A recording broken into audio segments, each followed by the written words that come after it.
ensemble. Thank you so much. Distinguished ladies and gentlemen, shall we rise whilst we receive our dignitaries who are joining us in the hall? Please let's rise as we welcome our dignitaries. Thank you.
Distinguished ladies and gentlemen, with a warm round of applause, let's welcome our dignitaries who are joining us and taking their seats.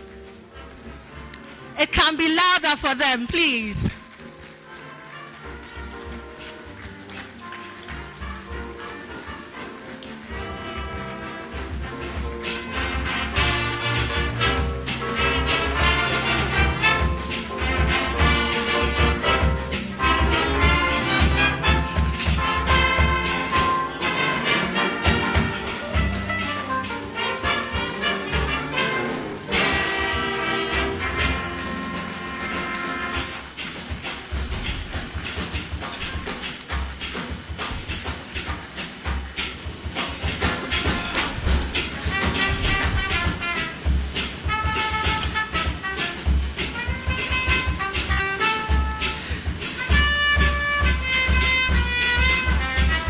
Distinguished ladies and gentlemen, you are warmly welcome. We may humbly resume our seats now. Thank you.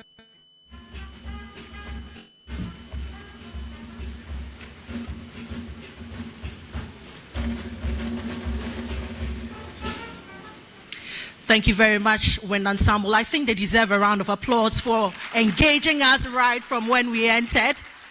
And I promise you they'll be back again to enlighten the mood. Good morning once again, distinguished ladies and gentlemen. I'd like to warmly welcome us all to the inaugural Ghana Higher Education Summit here at the Premier University, the University of Ghana.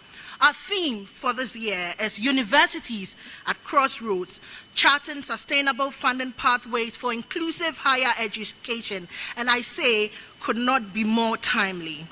The big ask in the room, I must say, is who should fund our education? How should it be funded?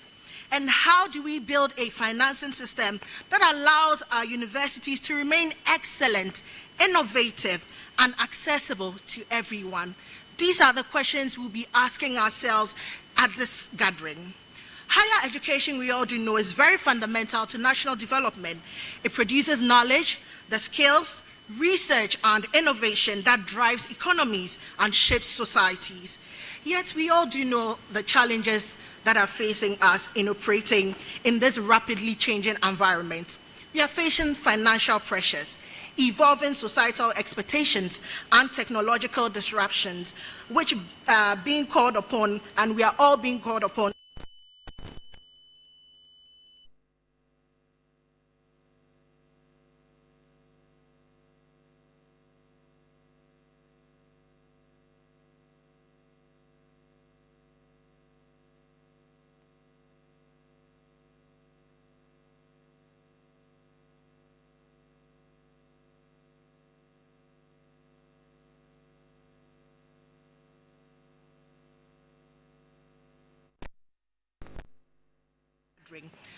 The vision, the ambition is far bigger. The Ghana Higher Education Summit seeks to provoke a national conversation, and I'm happy we have the policymakers in the room.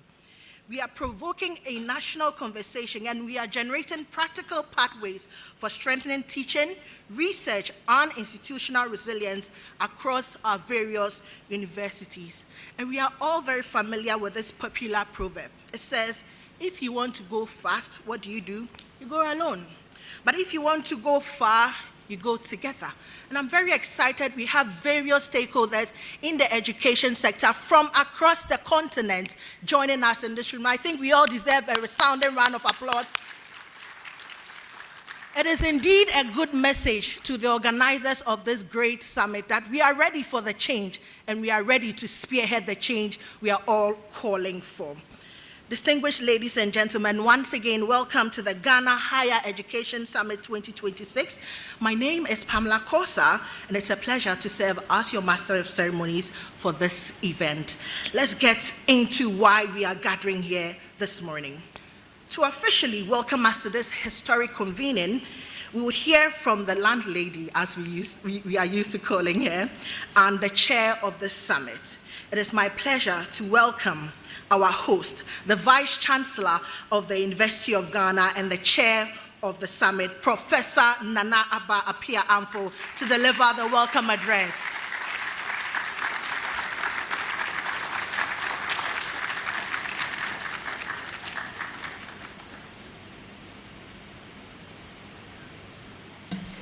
Thank you, Pamela. The Honorable Dr. Clement Abbas Apak, Deputy Minister for Education and MP for Busa South, and my good friend, representing the special guest of honor, Her Excellency, the Vice President of the Republic of Ghana, Emeritus Professor Ernest Aite, our keynote speaker, other distinguished panelists, council members, Ms. Tina Sakifio, our other invited guests, we have representatives of the European Union here. We also have Mr. Edmond Mukala, the UNESCO representative here on council. And we do have Professor Abigail Opoku Mensah, I'm trying to find her, yes, the administrator of the Ghana National Research Fund. The provost of our colleges, heads of higher education institutions present, deans, directors, and heads of department, representative of government agencies, our partners from industry and civil society, chief executive officers and corporate executives, development partners, members of the diplomatic corps, faculty, staff, our dear students, alumni, the media, ladies and gentlemen, good morning. Good morning. Good morning. Great. It is with great pleasure that I welcome you to the inaugural Ghana Higher Education Summit and to the University of Ghana. On behalf of the university, I extend a warm welcome to all participants who have joined us from across Ghana and beyond for this important national conversation. Today, we gather not merely to discuss the future of higher education, but to examine one of the most pressing questions confronting universities everywhere. How do we sustainably finance higher education while ensuring that it remains inclusive, accessible, excellent, and relevant? The theme of this summit, Universities as Crossroads, Charting Sustainable Funding Pathways for Inclusive Higher Education, captures the challenge before us as well as the opportunity it presents. Higher education has never been more important to national development than it is today.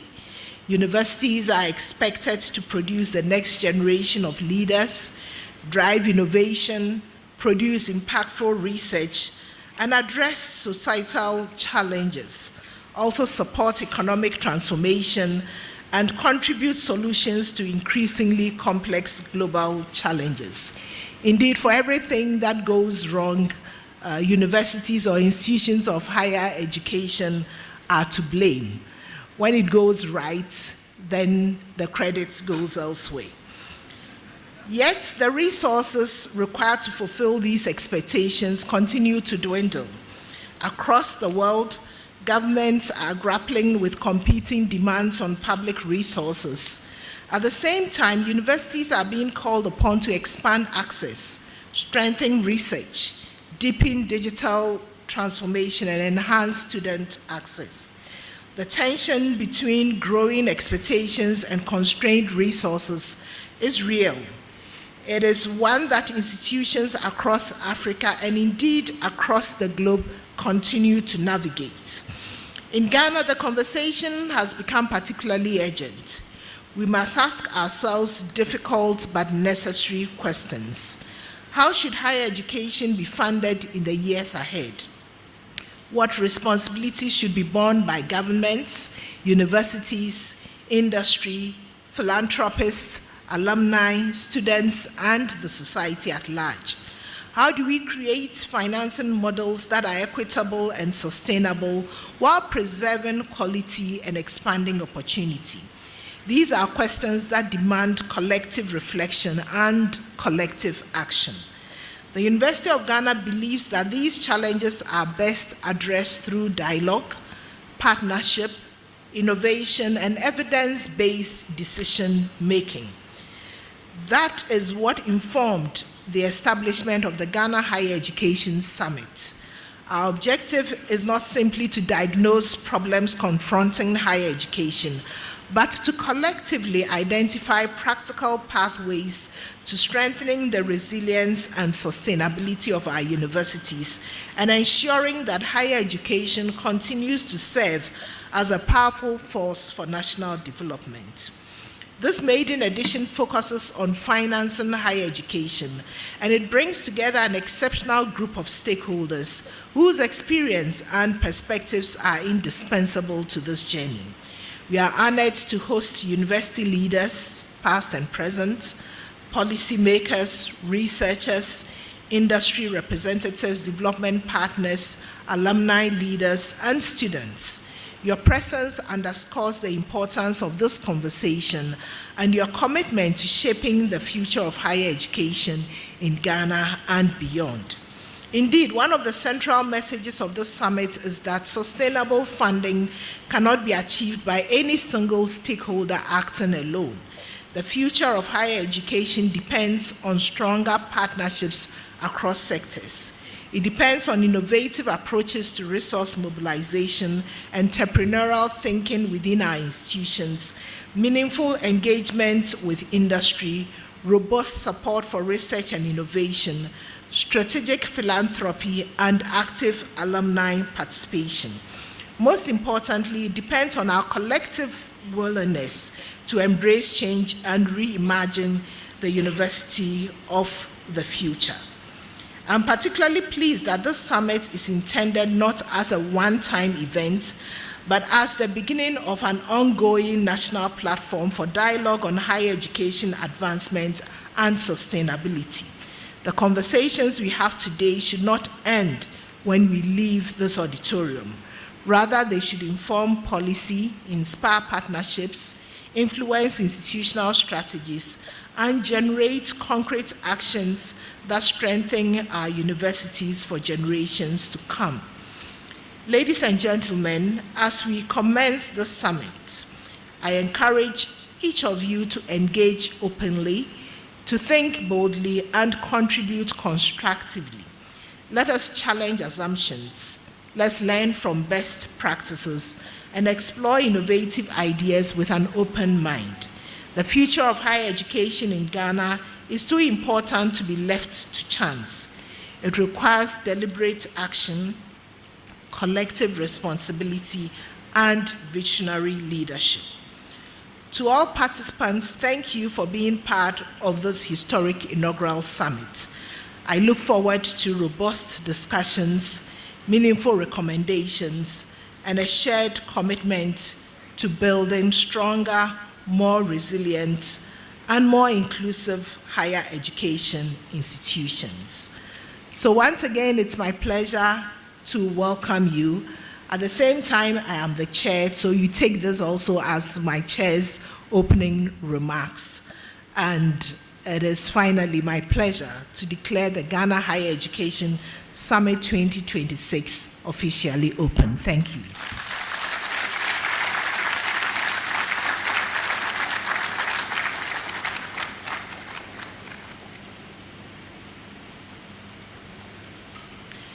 Distinguished ladies and gentlemen, a warm round of applause for the chair of the summit and our host, the Vice Chancellor of the University of Ghana, Professor Nana Aba Apia Amfo. Please allow me once again to acknowledge the presence of some dignitaries who are with us here this morning.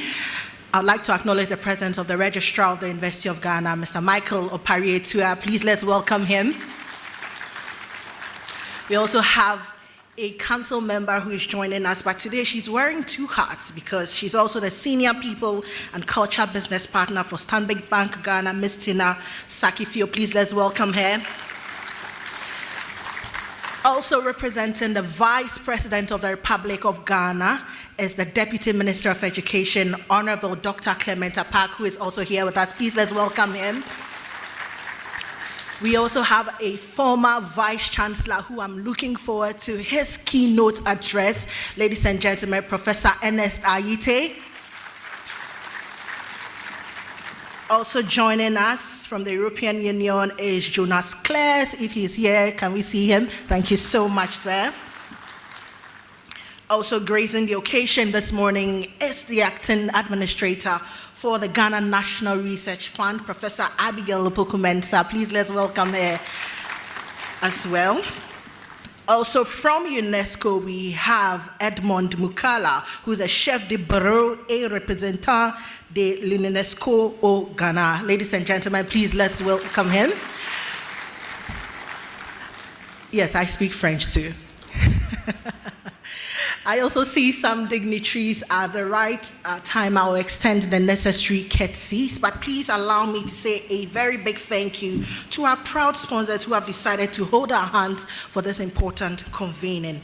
A very big thank you to our headline sponsor, please, and I think once I mention their names, you'd have to acknowledge them, to Boost Energies. Please, let's acknowledge Boost Energies coming in as our headline sponsor, and also to our other sponsors, Office of the Vice Chancellor. We say a very big thank you to the Department of Economics, UG, to Urban Capital, to Saka Homes, to Tasty Treats, to Delish, CDM Fashion Couture, Honeymart Investment Limited, and Infoni. Please, once again, let's acknowledge all of them. Distinguished ladies and gentlemen, we have established the context as to why we are gathered here, and that was delivered by the chair of the summit. Now, the why we are here, the purpose of the gathering. What exactly does the summit seek to achieve, and what should we expect from the conversations ahead? To take us through the purpose of the summit, it is my honor to invite the Director of Institutional Advancement at the University of Ghana, who is a member of the Planning Committee, Professor Gordon Abeka Nkrumah. Please let's welcome him with a round of applause. Thank you very much. Once the Vice Chancellor gives us the protocol, you just have to stand on that protocol, because if you try to do it afresh, you may not get it right. So on that note, and Vice Chancellor, with permission from you, I want to stand on the protocols you've already put together. And so, ladies and gentlemen, good morning. I am actually delighted to have the opportunity to set the tone for today's conversation. I would say that every important initiative has a beginning. Sometimes that beginning is a grand vision. At other times, it is simply a question sufficiently important, unsettling, and persistent that refuses to go away. And I would say the Ghana Higher Education Summit began from that angle. Some months ago, during a strategic meeting of the Institutional Advancement Directorate. We found ourselves reflecting deeply on the increasingly complex challenges that confront the University of Ghana. In the course of those reflections, we asked ourselves what appeared at first to be a question about our own institution. And that question was, how do we navigate the increasingly complex challenges confronting the University of Ghana and build a strong, resilient, and sustainable institution with the capacity to evolve solutions to the critical development challenges facing our country, Ghana, and perhaps our region? As we discussed this question, it became increasingly clear that what we were asking was much bigger than what pertains in the University of Ghana. We realized that across the higher education landscape, institutions were wrestling with many of the same fundamental questions. For instance, how do we expand access while we protect quality of education? How do we provide the infrastructure required for modern teaching and research? How do we attract and retain excellent faculty? How do we finance increasingly sophisticated research? How do we respond to digital transformation? How do we ensure that our graduates are prepared for a rapidly changing world of work? And perhaps, and most importantly, how do we build institutions that are sufficiently strong, innovative, and sustainable to contribute meaningfully to national development? Our search for answers to these questions eventually gave birth to the idea of the Higher Education Summit. Thus, this summit was conceived as a platform where stakeholders across the higher education ecosystem can come together not simply to describe the challenges we already know, but to interrogate them honestly and learn from one another, challenge existing assumptions, and ultimately begin to evolve practical solutions together. Ambition is therefore much greater than the conversations that will take place in this room today. The vision is to create an enduring space for reflection, collaboration, and collective problem solving around the issues that will determine the future of higher education in Ghana and increasingly across our region. Ladies and gentlemen, having agreed that the summit should be a broad platform for addressing the critical challenges confronting higher education, we then had to decide where to begin. And we chose to begin with perhaps one of the most fundamental questions confronting higher education today. How do we finance education, higher education sustainably? And that's the reason for the theme for today, Universities as Crossroads, Charting Sustainable Funding Pathways for Inclusive Higher Education. Across Ghana, universities are experiencing increasing financial pressures. Public resources are constrained, while student numbers continue to grow. The cost of infrastructure, technology, research, utilities, and institutional operations continue to rise. At the same time, universities must protect access and affordability while maintaining quality and international competitiveness. The challenge is not merely finding more money, but redesigning higher education financing and addressing the critical question of who should pay, how to make public funding effective, diversifying university revenues, strengthening philanthropy and endowment, deepening industry partnerships, expanding research funding, commercializing knowledge responsibly, and ensuring that new funding models preserve access, equity, and inclusion. From today's summit, we expect 5 things: honest conversations about real challenges facing higher education, learning from the diverse experience gathered in this room, new and creative ideas for sustainable financing, relationships and partnerships that extend beyond this event, and most importantly, practical recommendations that clarify actions, policy changes, partnerships, and responsibilities across the higher education ecosystem. Financing is where we chose to begin. It is not where the conversation will end. We envisage the Ghana Higher Education Summit becoming an annual platform where the higher education community returns to think together, challenge one another, share evidence and experience, and develop partnerships, and track progress on the solutions we have collectively identified. If that happens, then the significance of what begins today will go far beyond this conference. My hope is that years from now, we will look back on this inaugural gathering and recognize it as the beginning of something important, a sustained national conversation that contributed meaningfully to building a stronger, more resilient, more innovative, and a more sustainable higher education system for our country. Ladies and gentlemen, thank you very much, and I wish you good deliberations.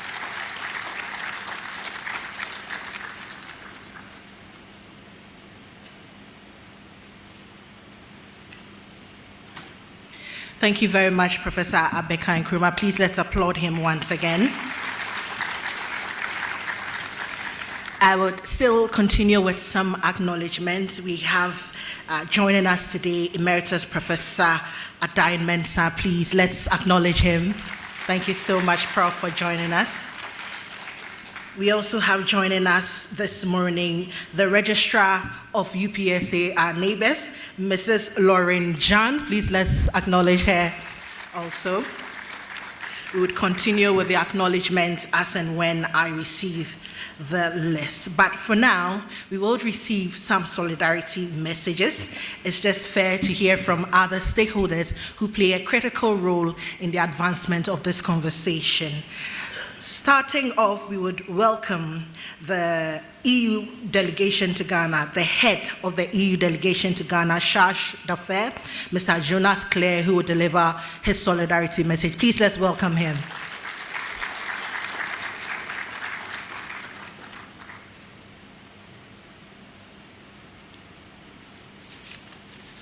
Good morning.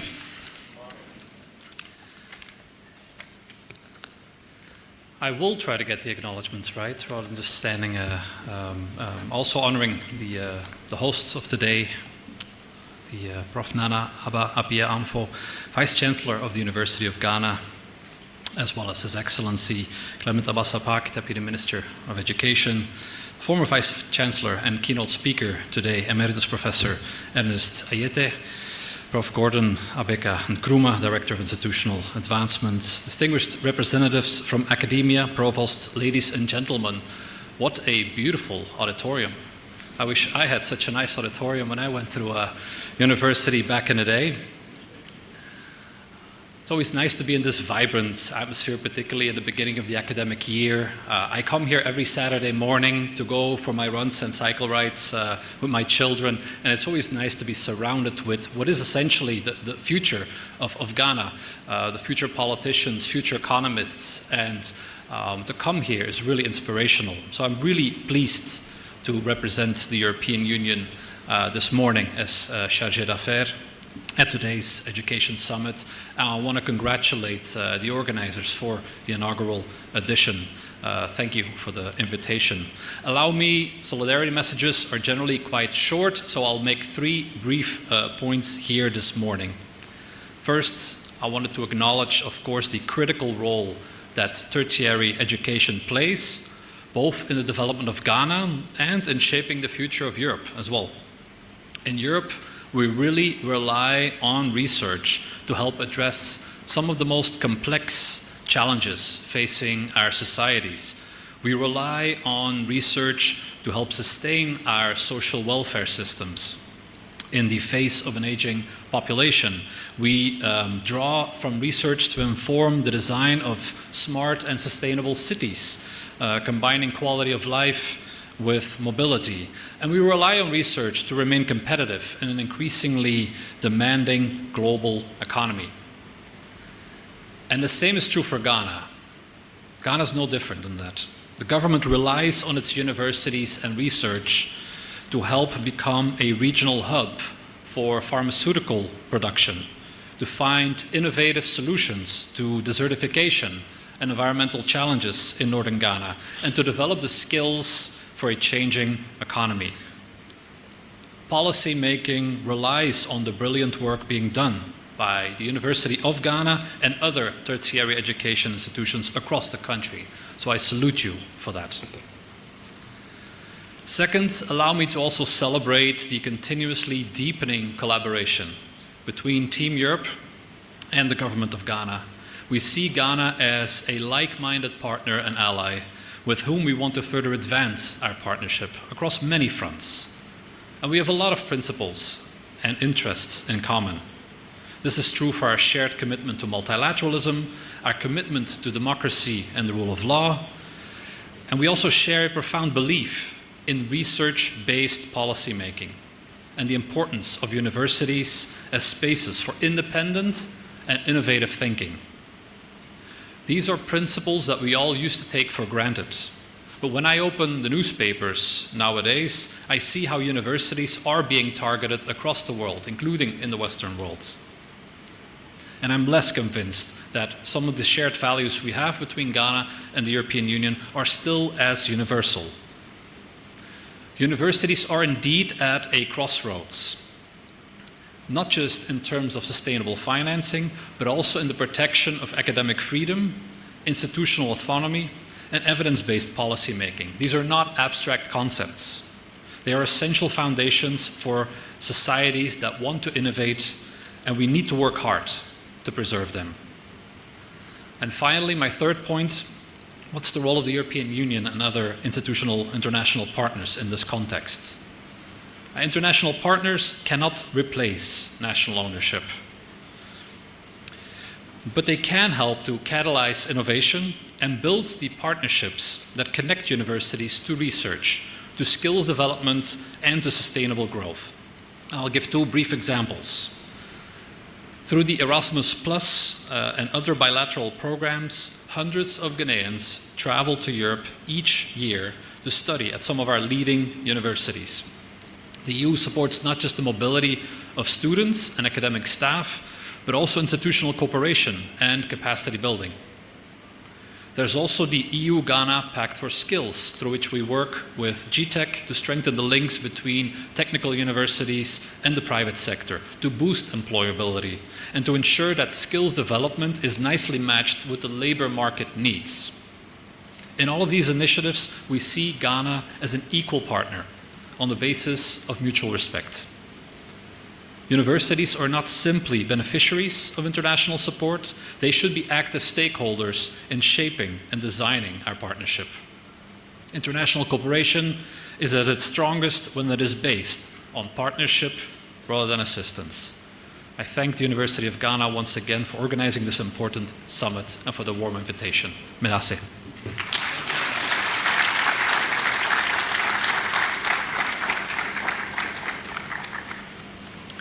Thank you very much, Mr. Jonas Clare, and I'm very glad he made mention of how we are preserving academic freedom. And I'm happy to announce that tomorrow you may want to join us for an inaugural lecture being put together for Professor Kojo Apieje-Tuya, who will be discussing this very important conversation of academic freedom and integrity. It's happening at the Great Hall tomorrow at 5 p.m.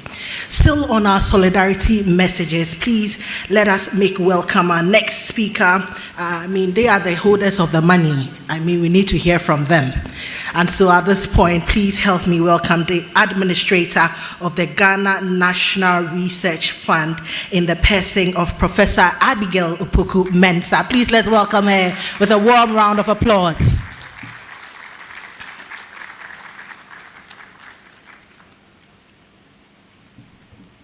Good morning. Great. Deputy Minister for Education, Honorable Dr. Clement Apak, Vice Chancellor of the University of Ghana, Professor Nanaba Appiah-Amfo, other Vice Chancellors present, researchers, development partners, colleagues, distinguished guests, ladies and gentlemen. On behalf of the Governing Board of the Ghana National Research Fund, I am pleased to join you at this important summit. And I bring you our warm greetings and our best wishes for fruitful deliberations. The theme of this summit draws attention to one of the most important issues facing higher education in Ghana. Our universities are expected to widen access, maintain quality, undertake internationally competitive research, and contribute practical solutions to national development. They cannot fulfill these responsibilities without sustainable financing. For the Ghana National Research Fund, sustainable financing for higher education and sustainable financing for research are closely connected. Research is a core function of every university.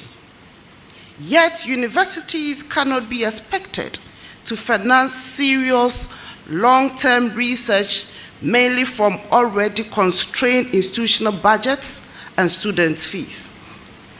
Ghana needs predictable national mechanisms that support excellent research, develops the next generation of researchers, and enables promising discoveries to move from laboratories and publications into useful products and policies as well as services. Our central message today is quite simple. Universities must be supported and positioned as strategic partners in Ghana's development.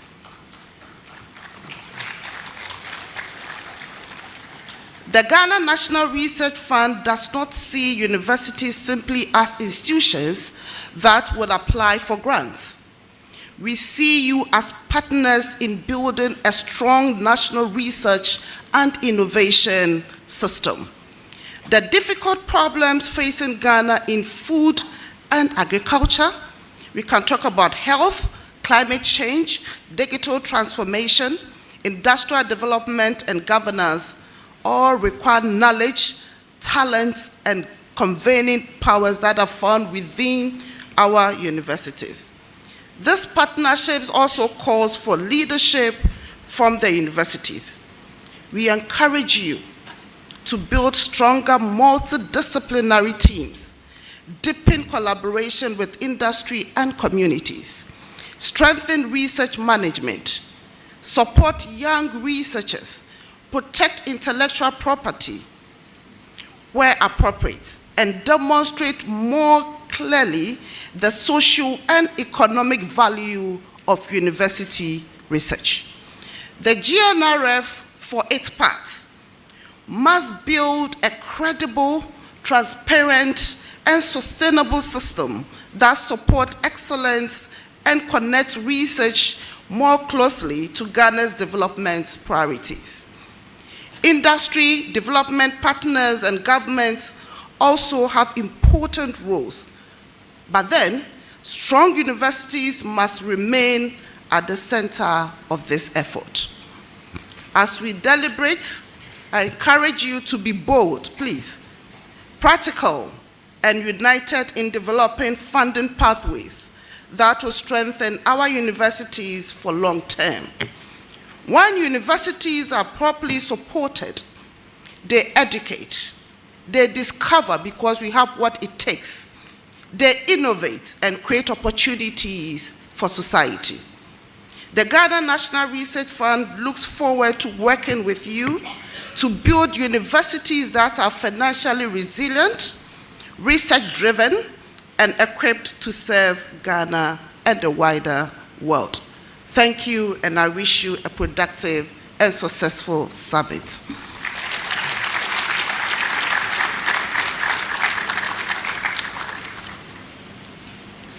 Thank you, Prof, for those reassuring words and for letting us know that as universities, we are not alone. You are ready and poised to support us in terms of funding. Please, a round of applause once again. Distinguished ladies and gentlemen, we have now come to one of the major intellectual moments of this morning. If we are really going to rethink how we finance higher education, then we need perspectives grounded not only in experience, but also in economics, research, policy, and institutional leadership. Our keynote speaker, I must say, has occupied some of the most influential positions in African higher education and economic research. He is a former Vice Chancellor of the University of Ghana and an Emeritus Professor of Development Economics at ISE. He previously served as the Secretary General of the African Research Universities Alliance and was the first director of the Africa Growth Initiative at the Brookings Institutions. Ladies and gentlemen, as we turn our attention to the big questions surrounding the financing and future of higher education, please join me in welcoming our keynote speaker, Emeritus Professor Ernest Ayite.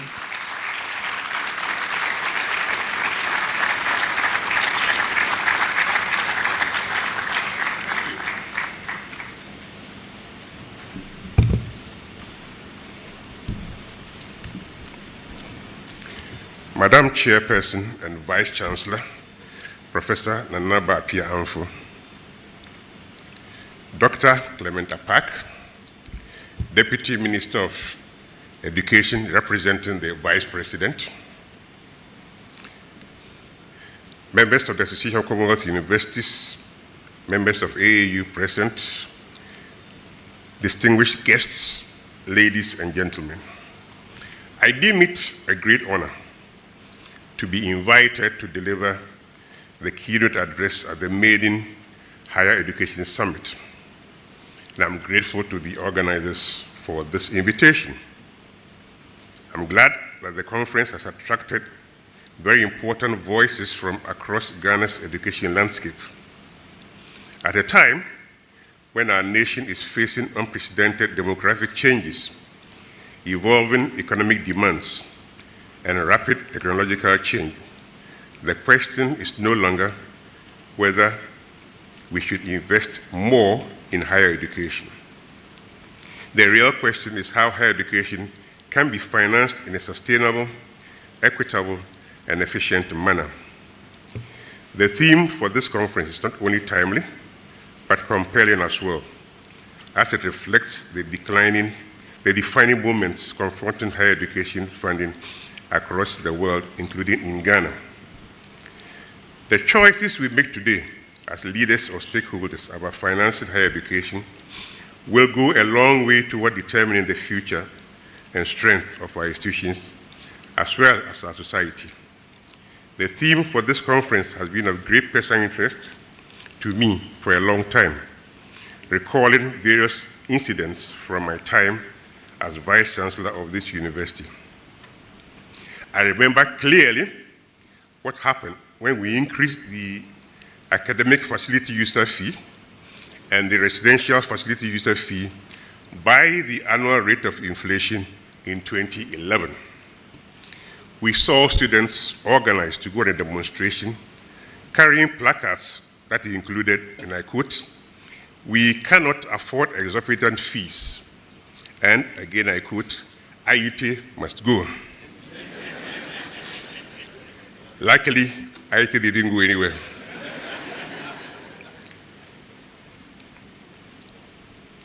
You know, as an economist, when I became Vice Chancellor, I didn't understand why the university couldn't make money from its own resources. I didn't see why the fees we charge students couldn't run the university. So I did what any good economist would do. I said, let's increase the fees by the annual rate of inflation. That's common sense, isn't it? But of course, it doesn't work that way in real life.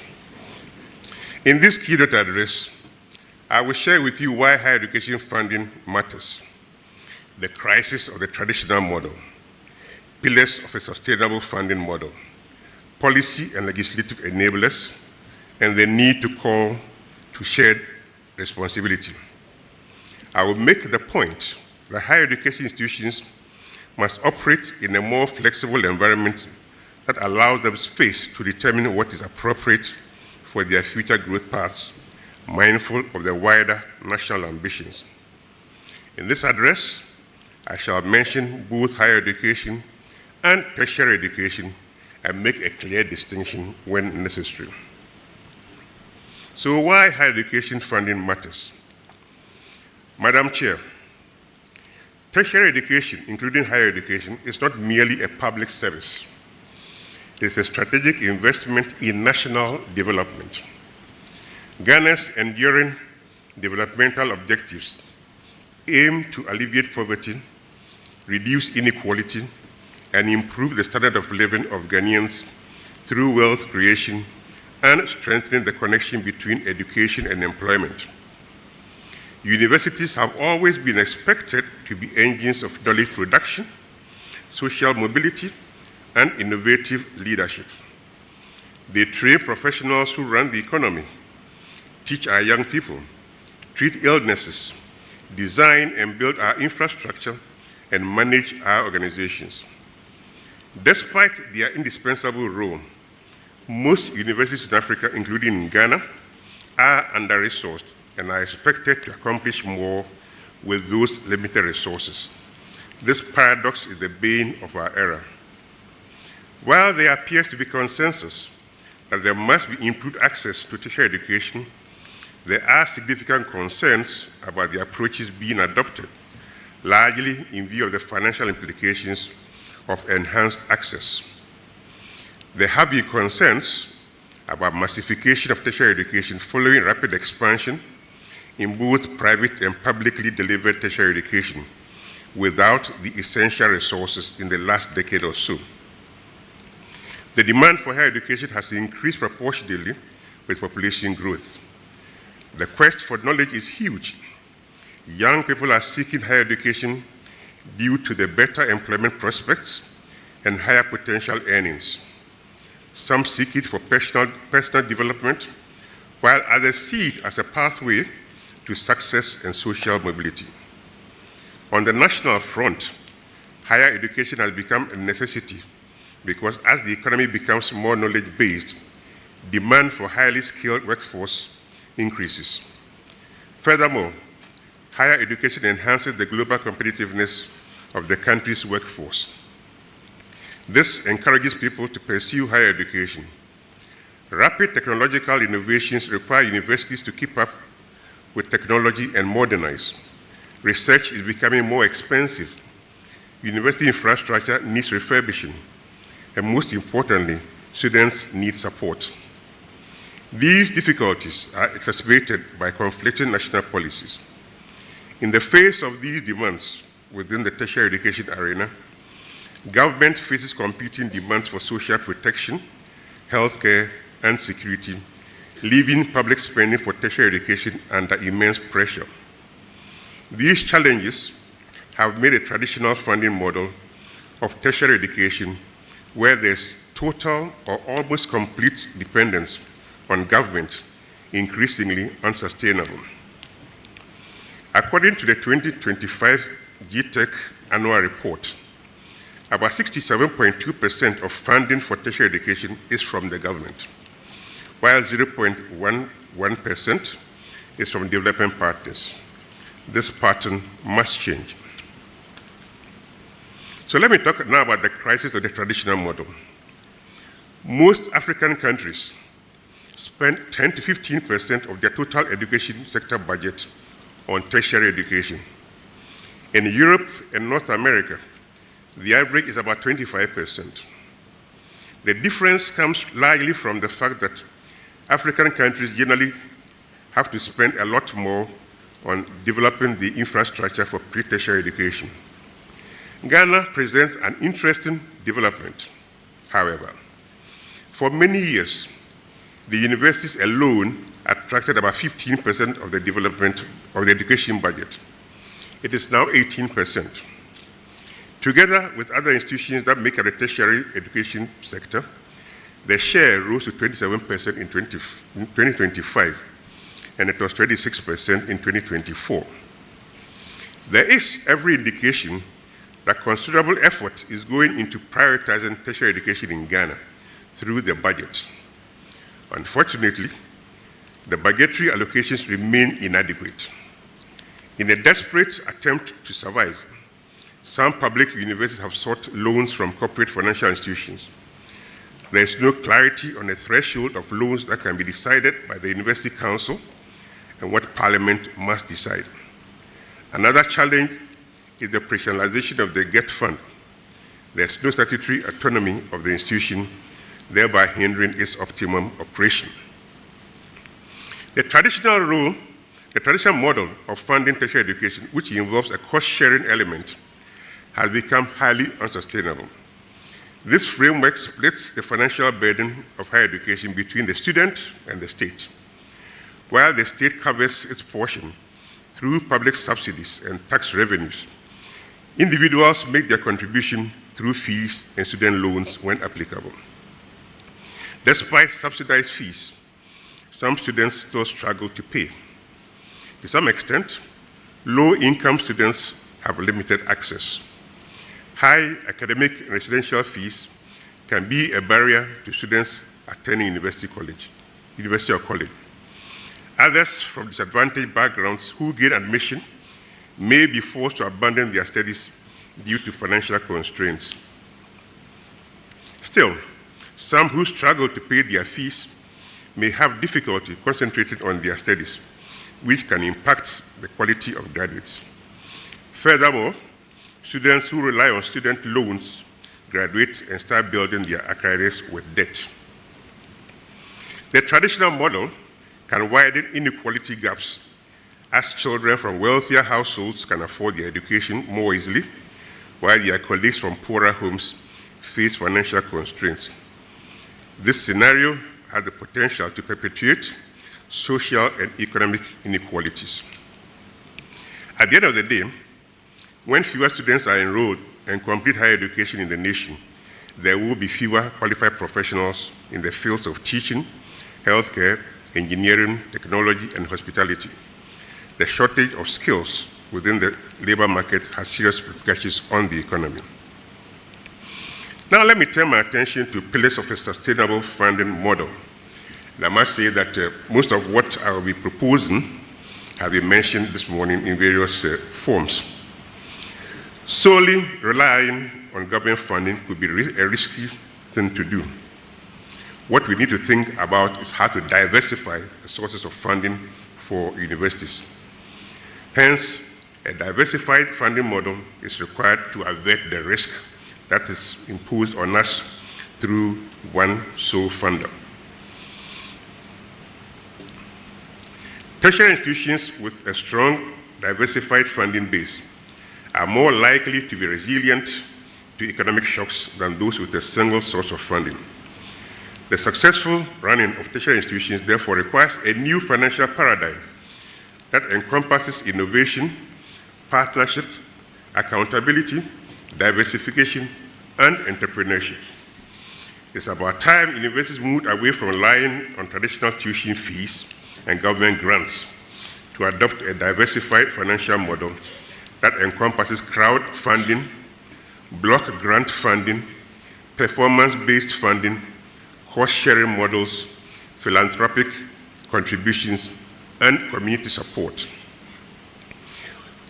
Foremost, governments should consider always to acknowledge higher education as a societal asset, warranting sustainable financial support. Public financing is essential, especially for critical fields like healthcare, agriculture, engineering, educator training, and scientific inquiry. It provides a stable base for universities and colleges. Government support for research, teaching, financial aid, and infrastructure is needed for national development. Nevertheless, public expenditure may be directly correlated with measurable outcomes, such as graduate employability, research output, innovation, institutional governance, and societal impact. For instance, government can adopt a quality assurance and performance-based funding approach where funding is linked to measurable outcomes such as graduation rate, research productivity, graduate employability, or graduate self-employability. Secondly, universities must need to adopt a more entrepreneurial approach. Globally, some universities have successfully generated significant revenue from research commercialization, consultancy services, technology transfer, intellectual property philanthropy, and collaborations with industry. While maintaining their academic objectives, African universities hold substantial expertise that can be utilized to generate additional income. Aside from seeking funds externally, universities can focus internally on generating funds through short courses, online programs, industry-based training initiatives, and commercialization of faculty-related skills. For instance, the agriculture units could produce and sell their farm produce on a large scale. We do this at this university, but on a much smaller scale than is required. The Nutrition and Food Science Department could produce food products, including yogurt, etc., and sell on a large scale. I've often heard people wonder why the Nsawam cannery has remained unutilized or underutilized for years. Would it be a great opportunity for the Department of Nutrition and Food Science of this university to partner with the government to revamp the factory and start production again, where proceeds from the production and sale could serve as internally generated funds for the university? Third, promoting partnerships and collaboration between academic institutions and the private sector is important for promoting financial sustainability. Industries depend on academic institutions to churn out skilled graduates with innovative solutions to the challenges they face. In exchange, businesses can bolster higher education by providing research grants, endowment funds, scholarships, internships, funding university infrastructure, and establishing innovative centers. Thus, partnership between these two entities can leverage both resources and expertise. One of the things that I've always wondered about is how come that in many universities around the world, including here in Africa, engineering is one area that private sector involvement has always been great around the world. There's hardly any university engineering school that does not have significant contribution from the private sector, except in Ghana. It's one area where when I'll give you a good example. You go to University of Pretoria, the electrical engineering department, mechanical engineering department, most of the equipment you find there comes from the South African private sector. Most of the equipment you find in electrical engineering comes from the mining industry in South Africa. And yet, in Ghana, you have engineering at KNUST, you have engineering at Eugene, with extremely little involvement from the private sector. They stand to gain from whatever research is done. They stand to gain from the graduates produced, and yet they make no investment. I don't think they have decided they wouldn't do it. We don't approach them. We haven't taken to them a clear offer of what we can do. Nobody teaches computer engineering without private sector involvement. So we have to change the way we do things here. There are some good examples of this from East Africa, where universities are increasingly forming strategic partnerships with the private sector to enhance education and research. Makerere University in Uganda has agreements with SALM's food industries for practical training, research, innovation, entrepreneurship, and experiential learning. The University of Gonda in Ethiopia partners with East African pharmaceuticals for pharmaceutical research and internships. Again, pharmacy. You don't train pharmacists without the involvement of the pharmacy industry. They have a lot of money. They do spend a lot on R&D. Pharmacy spends more on R&D than most establishments you can think about. And yet, not in Ghana. How do we change that? The World Bank funded East Africa's Skills for Transformation and Regional Integration Project, ESTRIC program, has facilitated over 300 partnerships for TVET institutes to improve employability. This shift represents a move from philanthropy to structured, mutually beneficial partnerships that improve research relevance and economic impact in the region. These are but a few examples of ongoing partnerships between African universities and private institutions. Another example from South Africa is the SME Fund. This fund has significantly bridged the gap between university research and commercial applications in South Africa, exemplified by its 150 million rand investment in the University Technology Fund, ETF. The fund aims to leverage university intellectual property, initially partnering with the University of Cape Town and Stellenbosch University. Additional collaborations now include the University of the Western Cape, University of Pretoria, and Wits University. Providing pre-seed, seed, and commercialization capital, the UTF helps turn university research into viable businesses, fostering innovation, entrepreneurship, job creation, and economic growth in South Africa. Fourth, in addition to collaborating with industry, regional collaboration provides an alternative route to achieving more sustainable funding. African universities have the potential to exchange research resources, create collaborative academic curricula, promote the movement of staff and students, and set up regional centers of distinction. This partnership minimizes redundancy, enhances efficiency, and fortifies the continent's unified ability to tackle shared developmental issues. Collective accountability in financing promotes joint investment, resulting in creative solutions and enhanced resilience in higher education funding. The African Research Universities Alliance, ARUA, is a good example of how regional cooperation can be structured and organized, and I'm sure Prof. Japan will be talking about later. The alliance provides an opportunity for universities to learn from and support one another. For example, the cost of training data managers has been significantly reduced through exchanges between sub-Saharan universities and their South African partners. Fifth, technological innovation is key, and higher educational institutions therefore ought to leverage the digital revolution. Digital technologies can enhance the efficacy and clarity of student financial aid management, as well as promote fundraising and financial management. Optimal utilization of technological innovation tends to increase donor outreach and funding opportunities. In addition, it improves transparency, efficiency, optimal resource allocation, and long-term financial sustainability. Furthermore, optimizing the digital revolution, such as virtual libraries, artificial intelligence, and digital learning platforms, can lower institutional overhead costs and improve technological education quality and accessibility. Though investment in digital infrastructure can be capital intensive, it should be regarded not as a discretionary expense, but as a strategic commitment to advancing higher education in Ghana.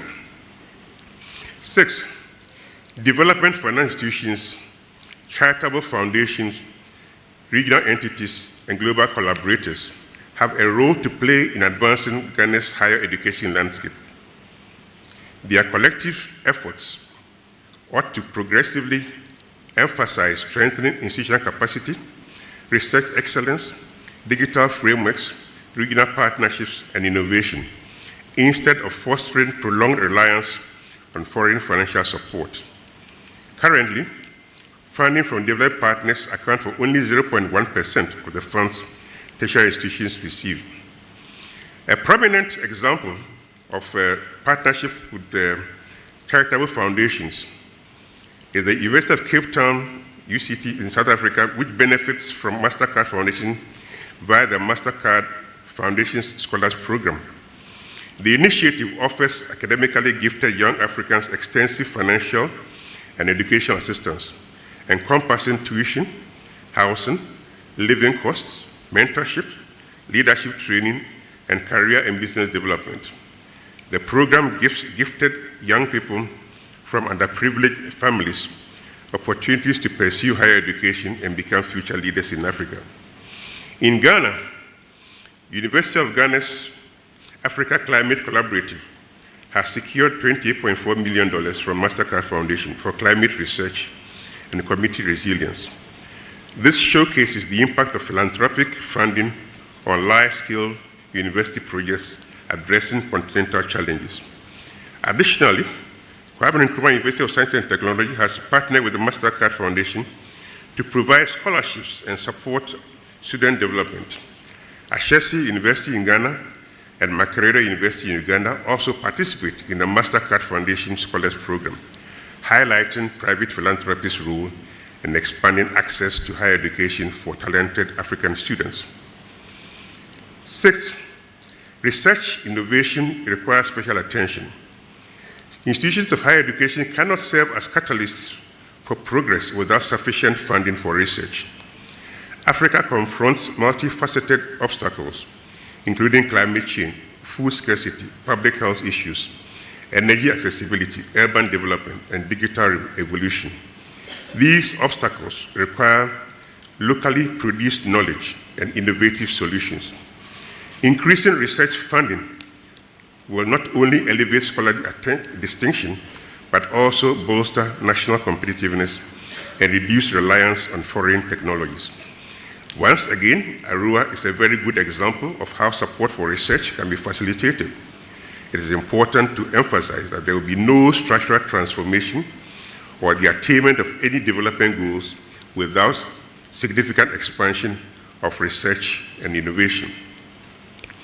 Seventh, a touch on affordable student contributions.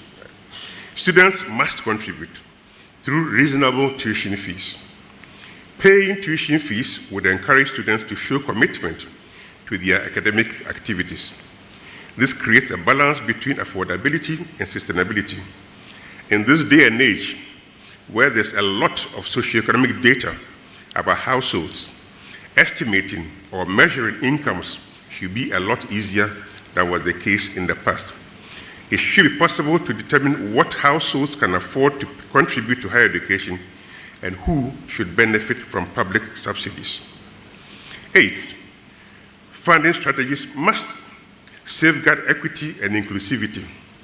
No student with intellectual qualifications ought to be barred from pursuing higher education due to financial limitations. Effectively structured scholarship programs, needs-based scholarships, student loan initiatives with sustainable repayment frameworks, and income-sensitive financing strategies can enhance accessibility while ensuring fiscal sustainability.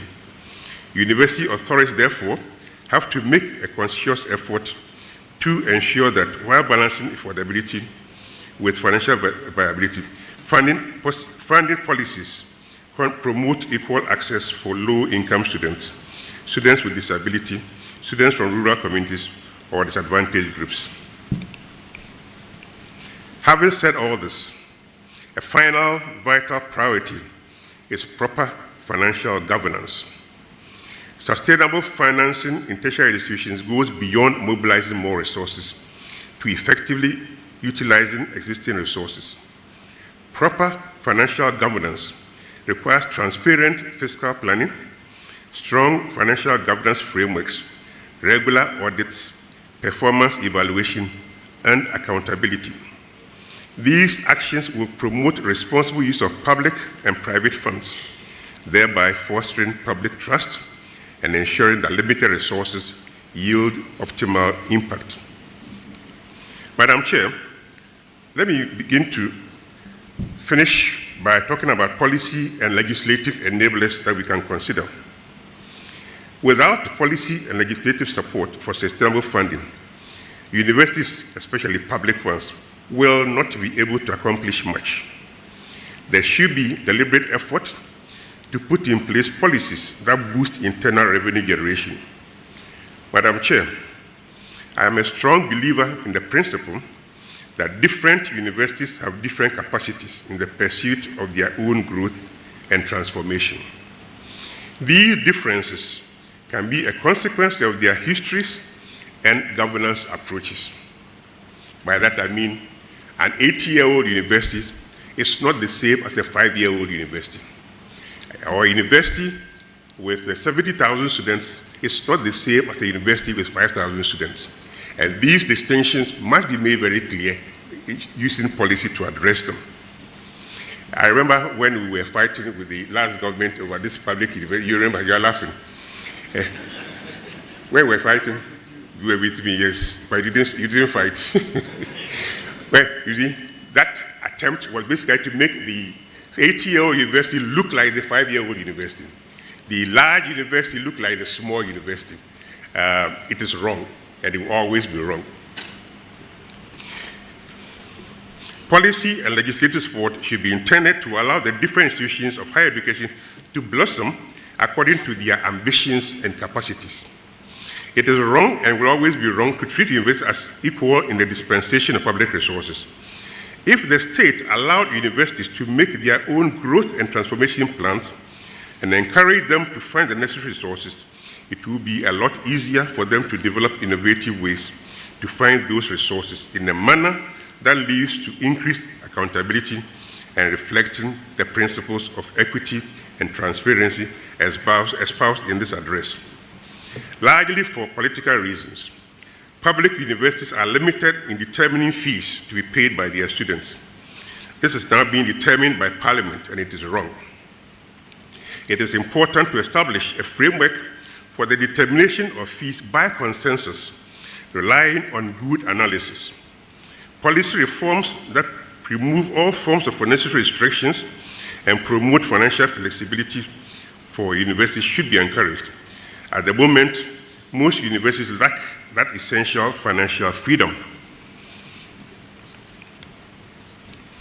It's my view that the leadership of any university should be in a position to assess what is required to lead to transformation. No outsider can do it for the university. The university has to do it. And once you've determined what you need for transformation, you've got to also be able to creatively think about how best to do it. I've given the example of pharmacy, I've given the example of engineering that require private support. What kind of incentives would you require to get various, let's say, Tobinco to be interested in the pharmacy school here? It's something that a university can think about, initiate discussion, seek government assistance necessary, probably through tax reliefs and so on, in order for any private entity to want to support pharmacy training, or the same for engineering or computer science and so on. It's for the university to determine where best these partnerships can be developed. GTech cannot do it. The Ministry of Education cannot do it. Parliament cannot do it. It has to be the Vice Chancellor, the management, the deans, and so on. They can do this.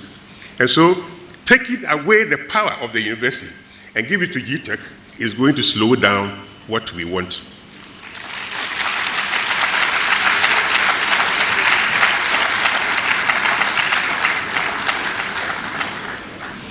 Let me conclude by talking about our shared responsibility. The call for sustainable funding mechanisms is a shared responsibility for all stakeholders. In other words, the cost of tertiary education should not be borne by an individual stakeholder.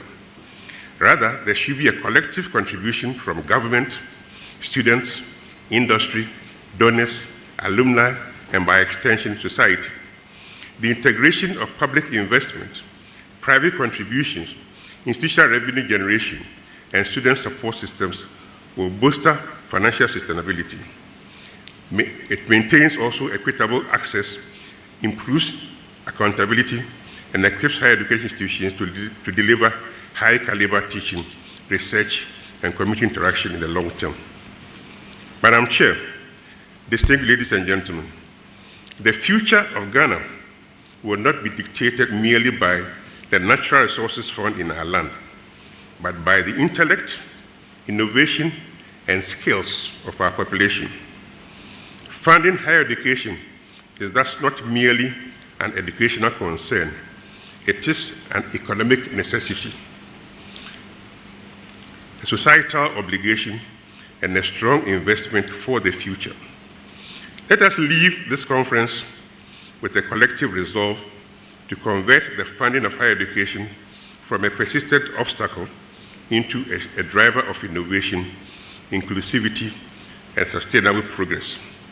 Through prudent investment in our universities, and by extension, the youth, we establish the groundwork for a more robust, prosperous, and resilient Ghana in the future. Thank you.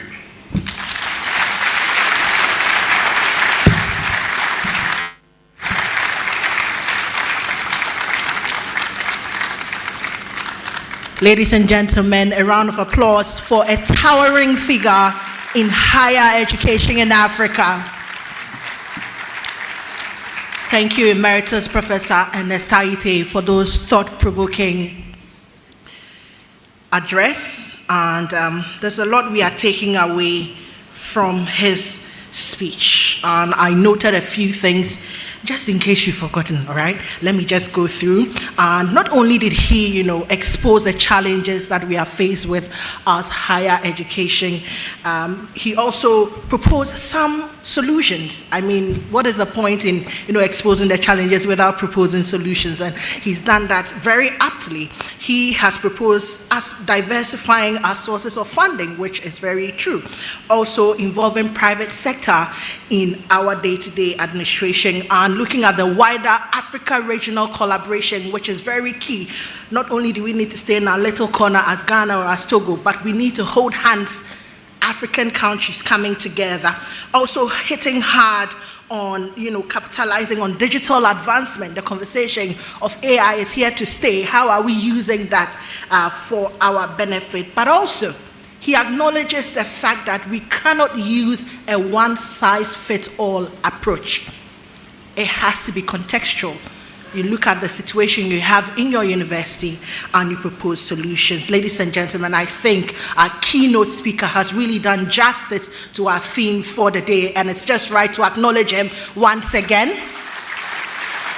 And I know that the key stakeholders in the room have taken note, just like I saw the Deputy Education Minister busily writing. I don't know, will he be rebutting some of his comments? Well, time will tell when I call him to deliver his address.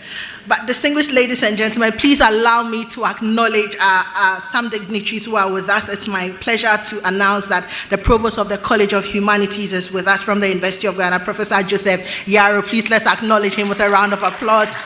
Thank you so much. We also have the Provost of the College of Basic and Applied Sciences, Professor Sando Makidana. Please let's acknowledge him as well. We also have the Provost from the College of Health Sciences, Professor Edwin Yolson, who is also here with us. Please let's acknowledge him. Thank you so much. And of course, to our interpreters, please let's acknowledge them, making sure that we are inclusive and pushing the agenda of day, diversity, equity, and inclusivity. I'm happy to also announce that we are streaming live on the university's YouTube and Facebook platforms. And so I would encourage all of us, like we say, share the link. So please go online, share the link to our colleagues who are not able to join us in person to be a part of this very important convening. I would also ask that we bring our attention to the screen now if our technical team have the QR code ready. For those of us who are unable to register whilst walking in, we have the QR code. We are bringing it closer to you. And so if you have a phone that can accommodate the QR code, please kindly scan and then do your registration quickly. And so you have the QR code and then you can register. Distinguished ladies and gentlemen, we have spent the morning engaging intellectually. It is now time, really, to allow music to engage other parts of our bodies this morning. Music, we do know, has a remarkable ability to connect people, create atmosphere, and remind us that even in the midst of serious conversations like this, there is room for creativity and expression. Ladies and gentlemen, please enjoy this musical interlude by the Wind Ensemble of the Department of Music right here at the University of Ghana. And yes, you are allowed to sing along and dance. Wind Ensemble, we have your attention. Thank you.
Thank you very much to the Wind Ensemble for that musical interlude.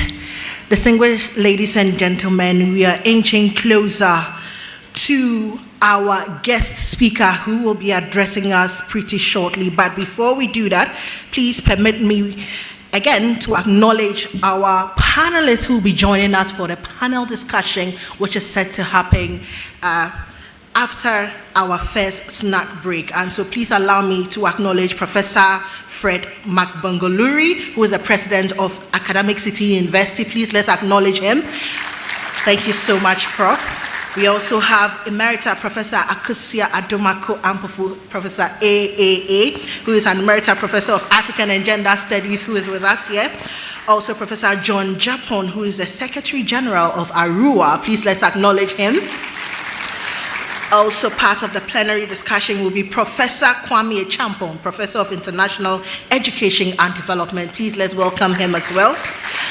And moderating that plenary discussion will be renowned lawyer and media personality, Mr. Samson Ladia Yenini. Please let's welcome him. He'll be joining us shortly. Distinguished ladies and gentlemen, we've gotten to the point where we listen to an address by a special guest of honor. And I must add that our special guest of honor is being represented by the Deputy Minister of Education. Ladies and gentlemen, he is representing the Vice President of the Republic of Ghana, who would have loved to be here with us, but is equally attending to a national agenda outside the shores of Ghana. Ladies and gentlemen, please, without talking too much, let us make welcome the Deputy Minister of Education, Honorable Dr. Clement Apak. Thank you. Claire is all clear. Claire is clear. Whether it is twos or meant, we are still on track. Let me acknowledge the wonderful performance we just enjoyed from the Wind Ensemble. And by the way, I like your before I leave, give me one. You notice that my color matches with yours. And those who know, you know the color I'm wearing. And our keynote speaker, Prof, those of you who are not aware, he used to be in charge of entertainment in his days as a student of this university. As the manager of Radio Universe under his tenure, we had a lot of very interesting and deep conversations. Prof, so I know you enjoy the music as well. The Vice Chancellor of the University of Ghana, Vice Chancellors and heads of tertiary institutions present, former Vice Chancellors, and let me mention Emeritus Professor Adai Mensah, Emeritus Professor Aite, members of senior management from the University of Ghana and participating institutions, development partners, distinguished speakers, partners from industry, faculty, staff, and students, and alumni, our friends from the media, colleagues, ladies and gentlemen, good morning. As I intimated upon my arrival at the holding room, I am home. The University of Ghana has and would continue to be, for several reasons, having gone through the walls of the lecture halls, coming back as a lecturer, and having the privilege of coming now and then to participate in your activities either on my own or as a representative of government, and in this case, Her Excellency, the Vice President. I am with friends, I am with family, I am with teachers, I am with colleagues, I am with juniors, and indeed, I am with fellow vandals and old vandals in this hall. Universities rarely fail for lack of ambition. They falter when funding cannot keep pace with vision. That is the crossroads we have gathered to navigate today. It is indeed a great honor and a privilege to join you at this historic maiden Ghana Higher Education Summit on behalf of Her Excellency, Professor Jane Nana Opoku Agyeman. I extend my sincere appreciation to you, the University of Ghana, on her behalf for the invitation to participate in this very important national conversation on the future of higher education in our dear Republic. This summit is particularly significant to Her Excellency, the Vice President, not only in her capacity as the Vice President of the Republic of Ghana, but also because of her lifelong journey in academia, having served as a Vice Chancellor of the University of Cape Coast and later as Minister for Education. She has experienced the opportunities and challenges confronting our higher educational institutions from multiple vantage points. Those experiences have reinforced her conviction that universities remain the bedrock of national development. Build the human capital, generate the research, foster innovation, and produce the leadership that every nation requires to prosper. But universities can only fulfill this responsibility when they are adequately resourced, well-governed, and empowered to innovate. The theme for this summit, quote, "Universities at a crossroads, charting sustainable funding pathways for inclusive higher education," unquote, could not be timelier. It captures a reality confronting higher education not only in Ghana, but across the African continent and much of the world.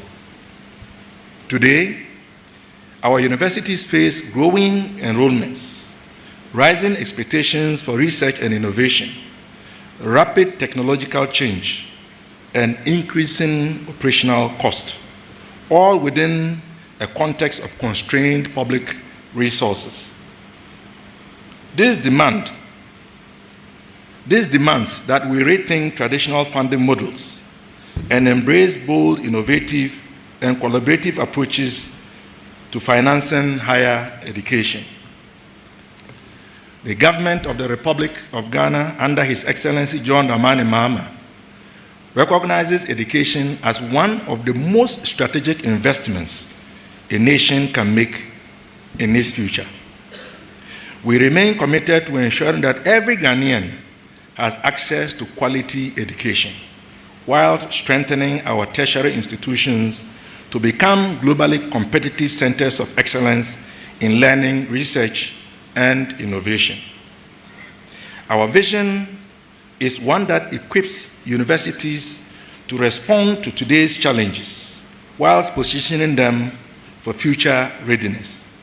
This requires sustained investments in teaching and learning infrastructure, research and innovation, digital transformation, faculty development, and student support systems.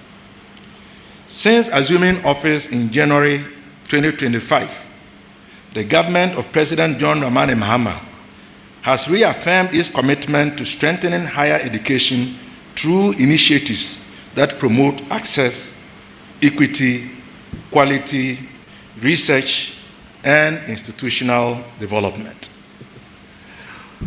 We introduced the No Fee Stress initiative to ease the financial burden on first-year tertiary students.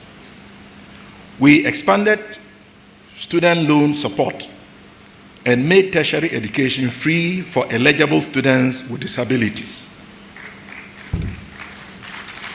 Please, feel free. It's a good initiative.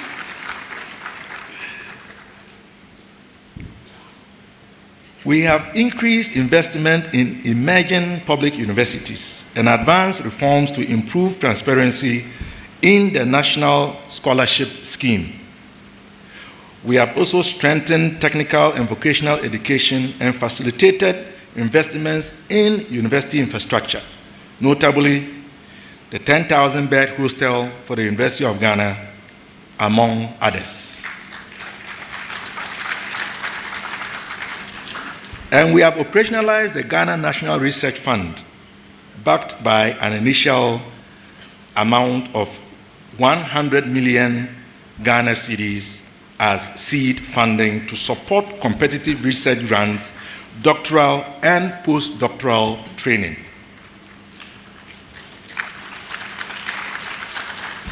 Collectively, these initiatives reflect government's vision of building an inclusive, research-driven, resilient, and globally competitive higher education system, one that develops human capital, drives innovation, and supports Ghana's long-term socio-economic transformation. Government recognizes that public financing alone cannot meet the growing demands of modern higher education. There is therefore a growing appreciation for stronger partnerships between governments, universities, industry, development partners, philanthropists, alumni, and the private sector. The sustainability of our universities will depend on diversified funding models, models that promote institutional resilience whilst preserving academic freedom, quality, equity, and access. And we made a promise whilst in opposition that we will not interfere with the governance of our universities. We would guarantee academic freedom, and I believe so far we are on track.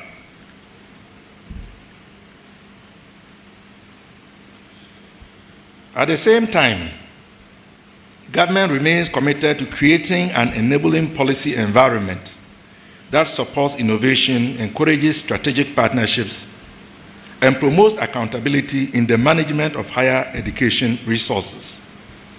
Allow me to commend the University of Ghana for demonstrating visionary leadership in convening this inaugural Ghana Higher Education Summit. Yemamo Ayuko.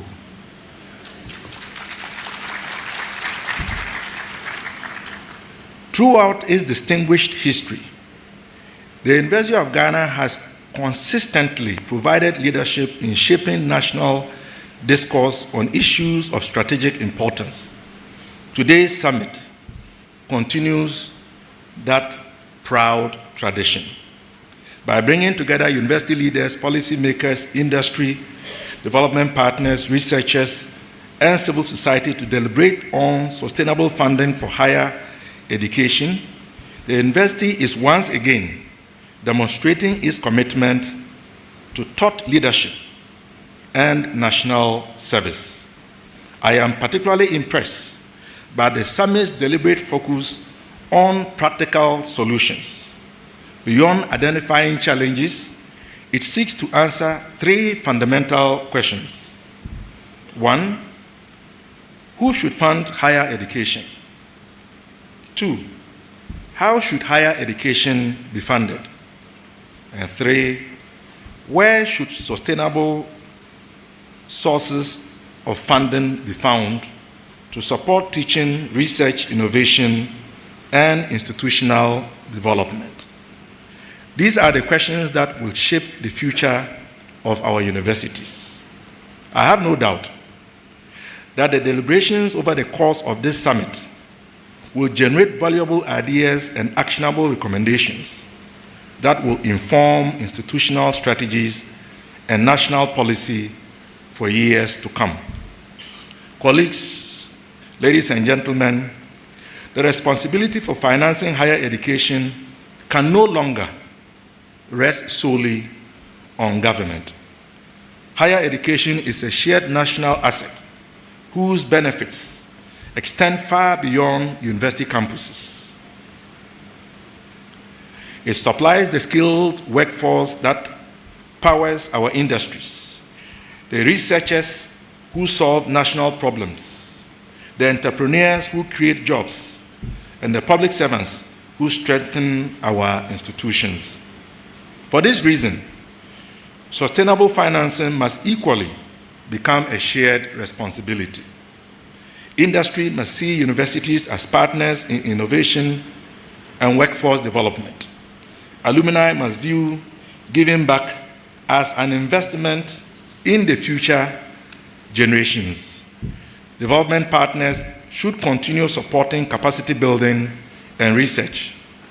Philanthropic organizations have an opportunity to establish endowments, scholarships, and endowed research chairs that would leave lasting legacies. And universities themselves must continue to innovate, commercializing research, expanding executive education, strengthening consultancy services, and developing entrepreneurial ventures that complement public funding. As we strengthen financial sustainability, we must never lose sight of inclusivity. Every capable young Ghanaian, regardless of background, should have the opportunity to access quality higher education and realize their full potential. The choices we make today will determine whether our universities remain engines of opportunity, innovation, and national transformation for generations to come. Distinguished ladies and gentlemen, the conversation that will take place during this convening are not merely about budgets or financial models. They are about the future of our nation. They are about ensuring that our universities continue to produce graduates who can compete globally, generate research that solves Africa's developmental challenges, and build institutions that inspire confidence, excellence, and innovation. I therefore encourage all participants to engage openly, think boldly, and share practical ideas that would contribute to a sustainable and inclusive future for higher education in Ghana and beyond. May this maiden National Higher Education Summit become the beginning of an enduring national movement, one that transforms how we finance and advance higher education in Ghana and serves as a model for universities across the African continent and the wider global community. As I bring my address on behalf of Her Excellency, the Vice President, to a close, let me, on behalf of government, the President and the Minister for Education, express our sincerest appreciation to our universities. We have so far enjoyed a cordial, collaborative, respectful, peaceful, and productive relationship with our universities. And we pray this would continue for the rest of our tenure. On this note, I wish us all fruitful deliberations and every success in our discussions. Thank you on behalf of Her Excellency the Vice President for your attention. May God bless our universities, bless our homeland Ghana, and make our nation truly great and strong. Thank you.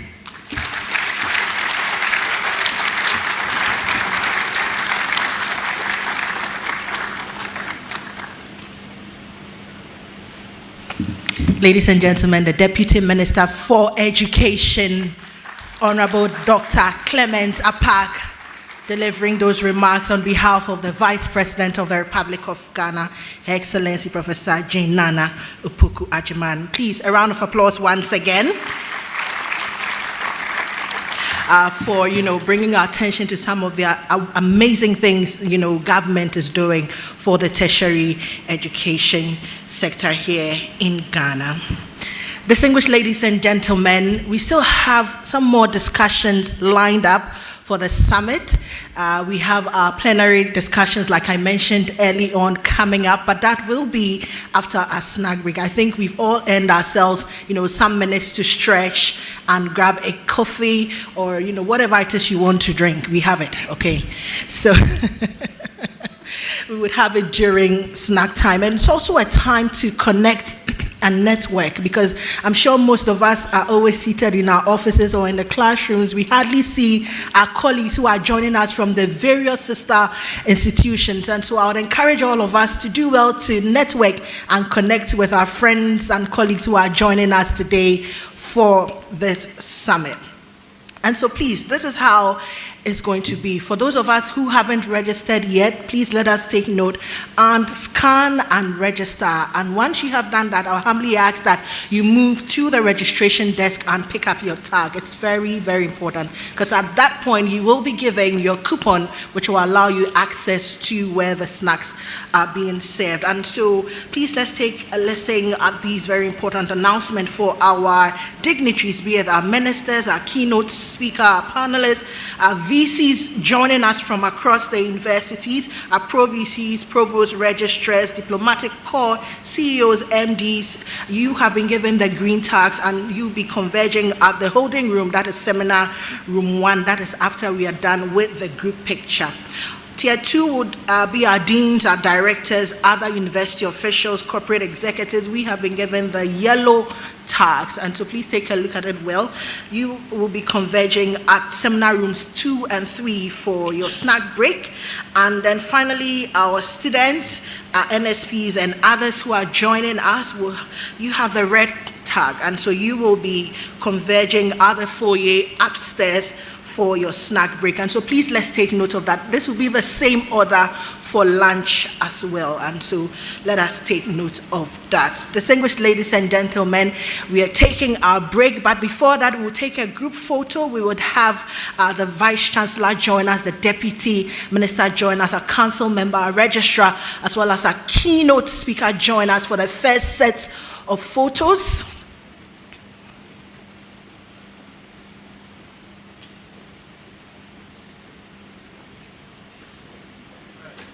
Yes, please, we will be here.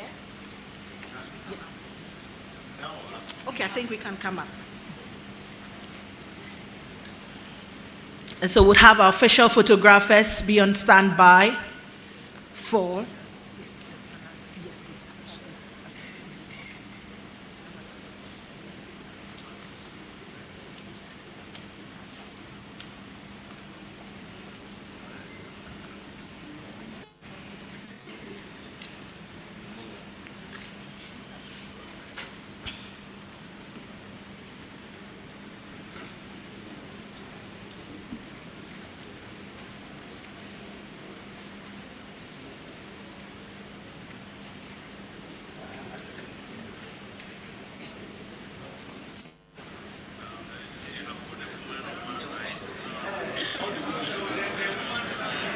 Just to make it balance, have some women move to the other side.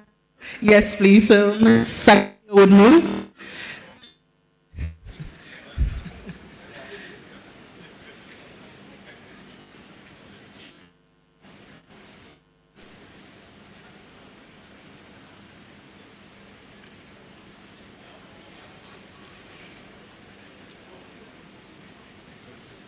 And so still have them here whilst we call on our panelists and the moderator to join for this also.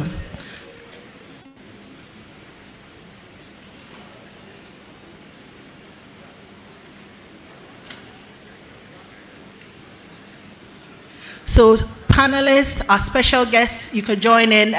Professor Priscilla, please join in. Mr. John Clares, please join in. All our special guests on the front row, please join in. Emeritus Professor Adaimen Sa would have our pages. Yes.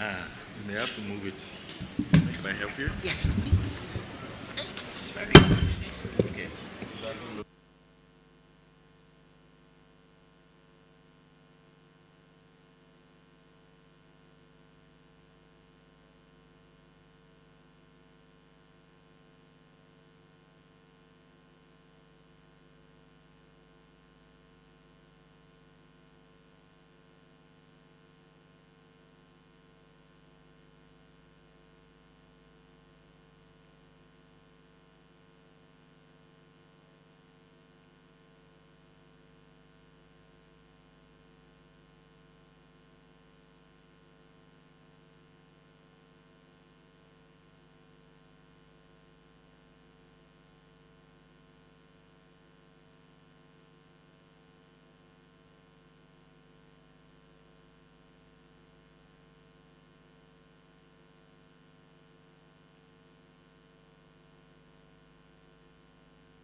Deans, directors, VCs from sister, universities, please don't leave. We aren't done yet. We'll be taking a bigger group picture. I'll humbly ask that we settle in. Please, let's be seated. We'll take a bigger group picture. Let's be seated, please. So deans, directors, VCs from sister universities, please join us. Registrars, principals, university officials from sister universities, please join us. Deans, directors, registrars. To our wider guests, please stay with us. We will be taking a group photo, so please do not leave yet.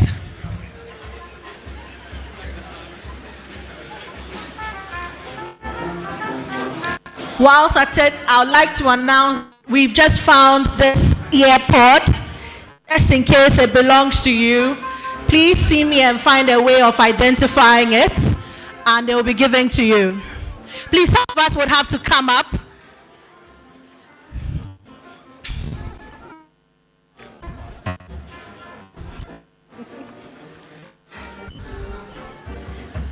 Deans, directors, university officials, institution, as well as visiting officials.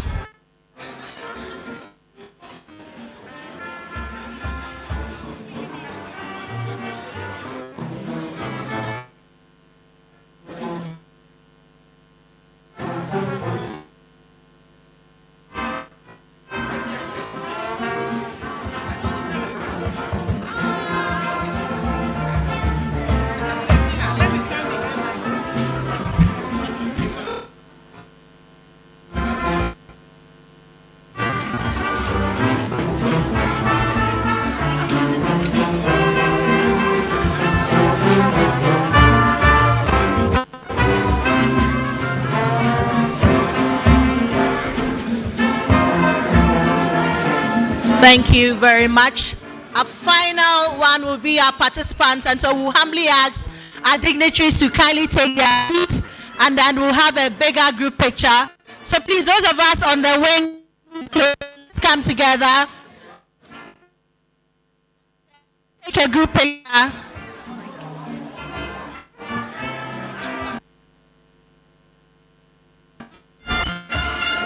Please, let's be outstanding for a group picture.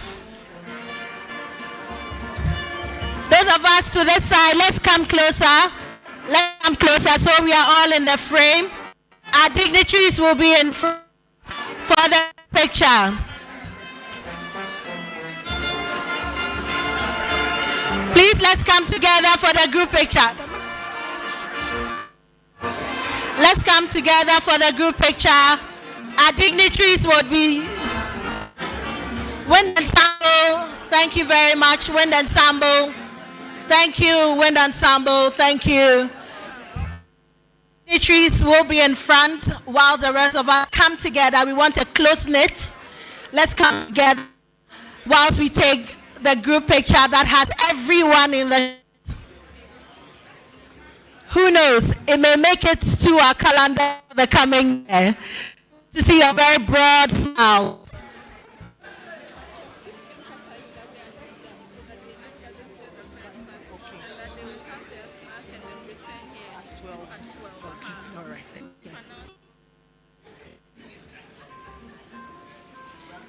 Please, let's take note. Another picture.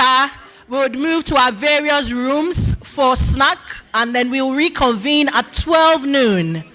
We are reconvening at 12 noon for the other half of the program. So please do not go back to your offices. You have the permission of the Vice Chancellor to be here. And so please, after snack break, we are coming back at 12 noon for the rest of the summit. Yes, please. Oh.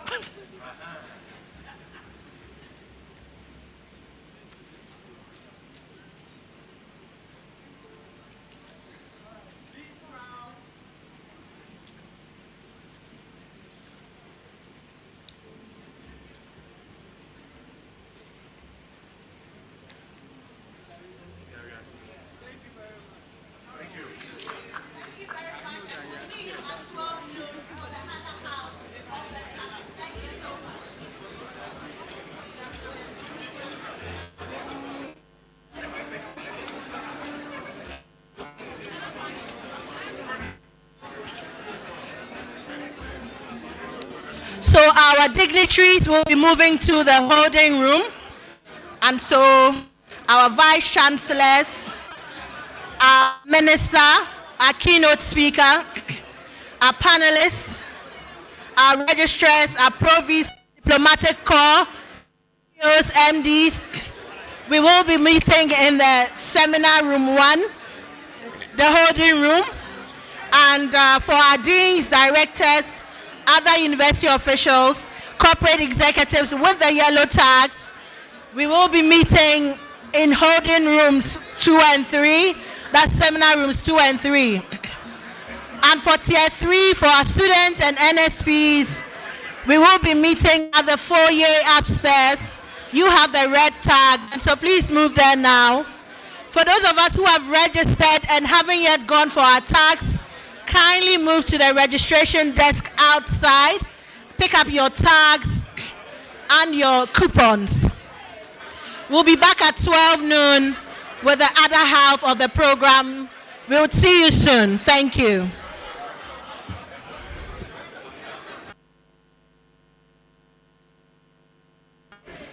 Please, a quick announcement. Someone left his AirPods at the registration desk. And so just in case this belongs to you, kindly see me and then pick it up. Thank you.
Good afternoon, distinguished guests. Welcome back from the snack break. And we still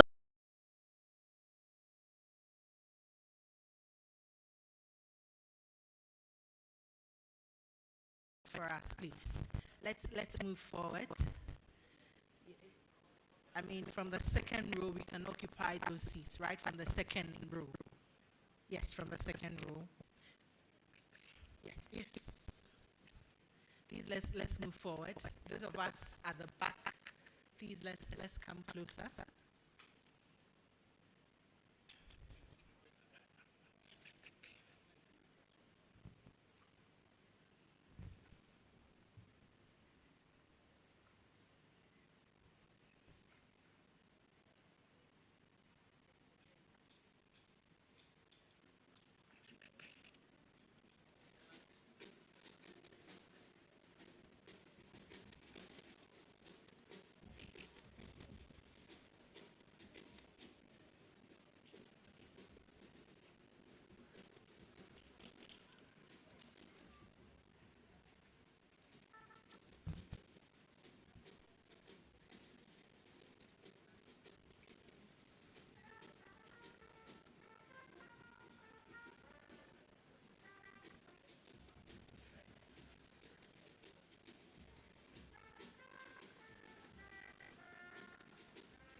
Thank you very much, Wind and Sam.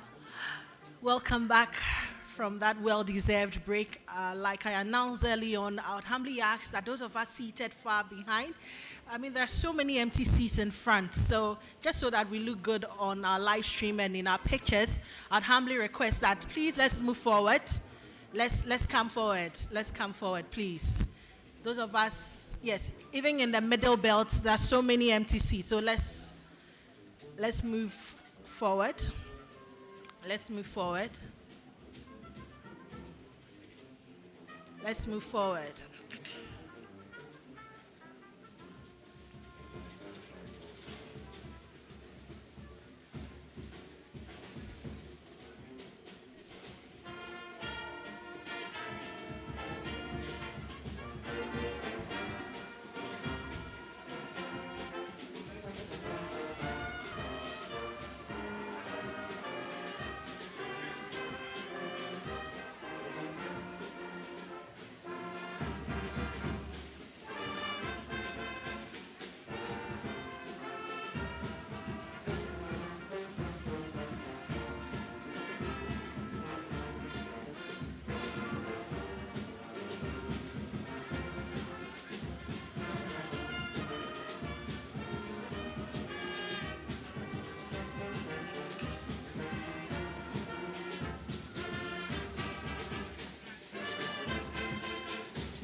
Thank you very much, Wind and Sam.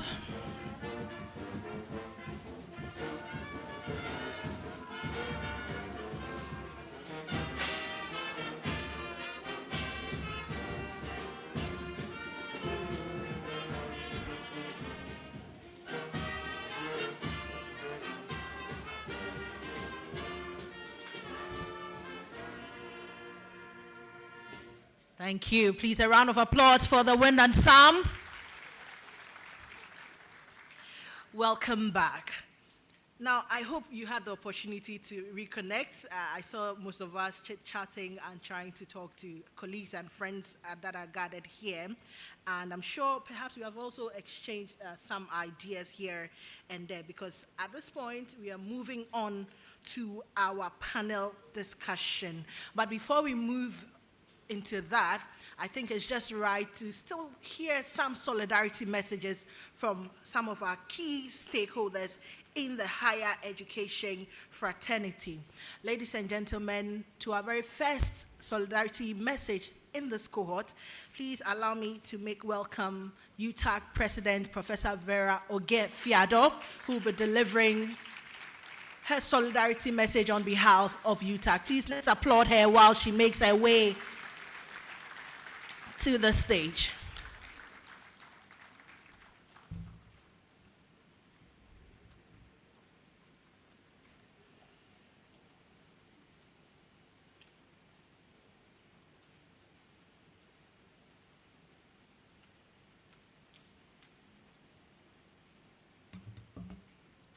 Good afternoon to you all. I'd like to stand on protocols earlier established. On the occasion of the first ever Ghana Higher Education Summit, I'd like to say that on behalf of the National Executive Committee and the entire membership of UTAG, I bring warm greetings and a message of solidarity to all of us. For us, the theme, Universities as Crossroads, Charting Sustainable Funding Pathways for Inclusive Higher Education, is both timely and very urgent. Our universities face growing enrollments, rising infrastructure and technology costs, increasing research demands, and the challenge of retaining excellent academic talent, all within increasingly constrained resources. For us in UTAG, one principle we believe must anchor this conversation is that higher education is not merely an expenditure item, it should be considered a strategic national investment. Because, like I like to say, when it comes to higher education and for UTAG, we play a key role, and so would like to see proper and sustainable financing elements being worked into the foray of higher education. But sustainable higher education also requires an honest conversation about the real cost of university education. Indeed, we cannot demand world-class universities while insisting on fees that bear little relationship to the actual cost of providing quality education. So we believe that in all of these discourses, universities must be allowed to charge realistic and economically sustainable fees. However, we also note that realistic fees must never become a barrier to opportunity. So whilst we ask for cost-reflective funding, we should also make sure that it is accompanied by deliberate inclusion. So Ghana can adopt mechanisms such as proxy means testing and scoring to identify students from genuinely disadvantaged households and provide them with targeted scholarships, bursaries, fee waivers, grants, and subsidized student financing. Those who can genuinely afford to contribute appropriately should be allowed to do so, while society deliberately protects those who cannot. This allows us, therefore, to move away from broad subsidies that benefit both the rich and the poor alike, and we move closer to a system of realistic fees with targeted support for those who genuinely need it. No academically capable Ghanaian should be denied higher education simply because of economic circumstances. UTAG believes rightly that it should be held up. Government must retain a reliable funding partners, whilst universities would work together with us to find ways to diversify revenue sources, and industry should also become a genuine partner in research, innovation, and infrastructure. We must also work equally to protect the academic profession. Competitive remuneration, adequate research funding, decent working conditions, academic freedom, and institutional autonomy are essential investments in university quality. I say that also because in this regard, I see UTAG and the academic fraternity as the blueprints that we constantly rerun to produce the human capital of any nation. And so when the remuneration packages and the fees fail to attract the talent that you really, if I should put it in the layman's term, you want to photocopy to reproduce. If you cannot attract the right one, it means we get to photocopy the less than clearer versions. And we believe that sustainable financing would ensure that we attract the right set of people that we will seek to rerun as the blueprints to foster economic development.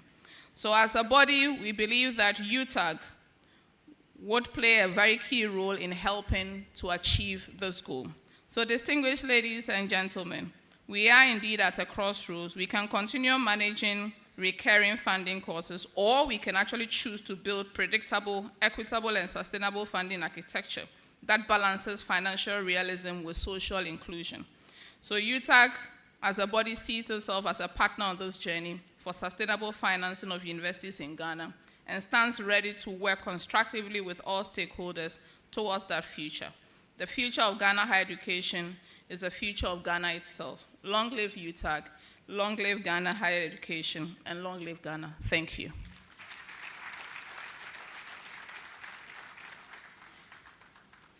Thank you very much, Professor Fiado, representing UTAG.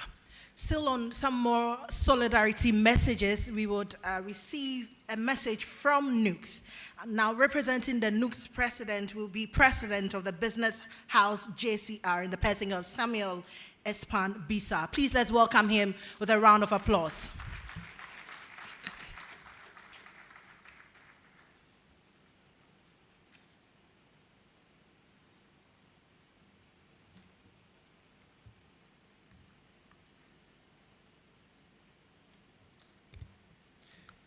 Excellency, the Vice President of the Republic of Ghana, Vice Chancellor of the University of Ghana, distinguished dignitaries, university leaders, members of academia, fellow students, ladies and gentlemen, good afternoon.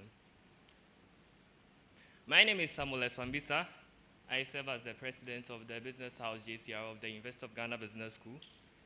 And it is a great honor to be here this afternoon to deliver this speech on behalf of the President of the National Union of Ghanaian Students. So the President of the National Union of Ghanaian Students, who was originally scheduled to present this speech, had an emergency and so delegated this responsibility to the President of the University of Ghana SRC. However, owing to similarly an unforeseen circumstance, the President of the SRC had to delegate this responsibility to me. So then I stand in the capacity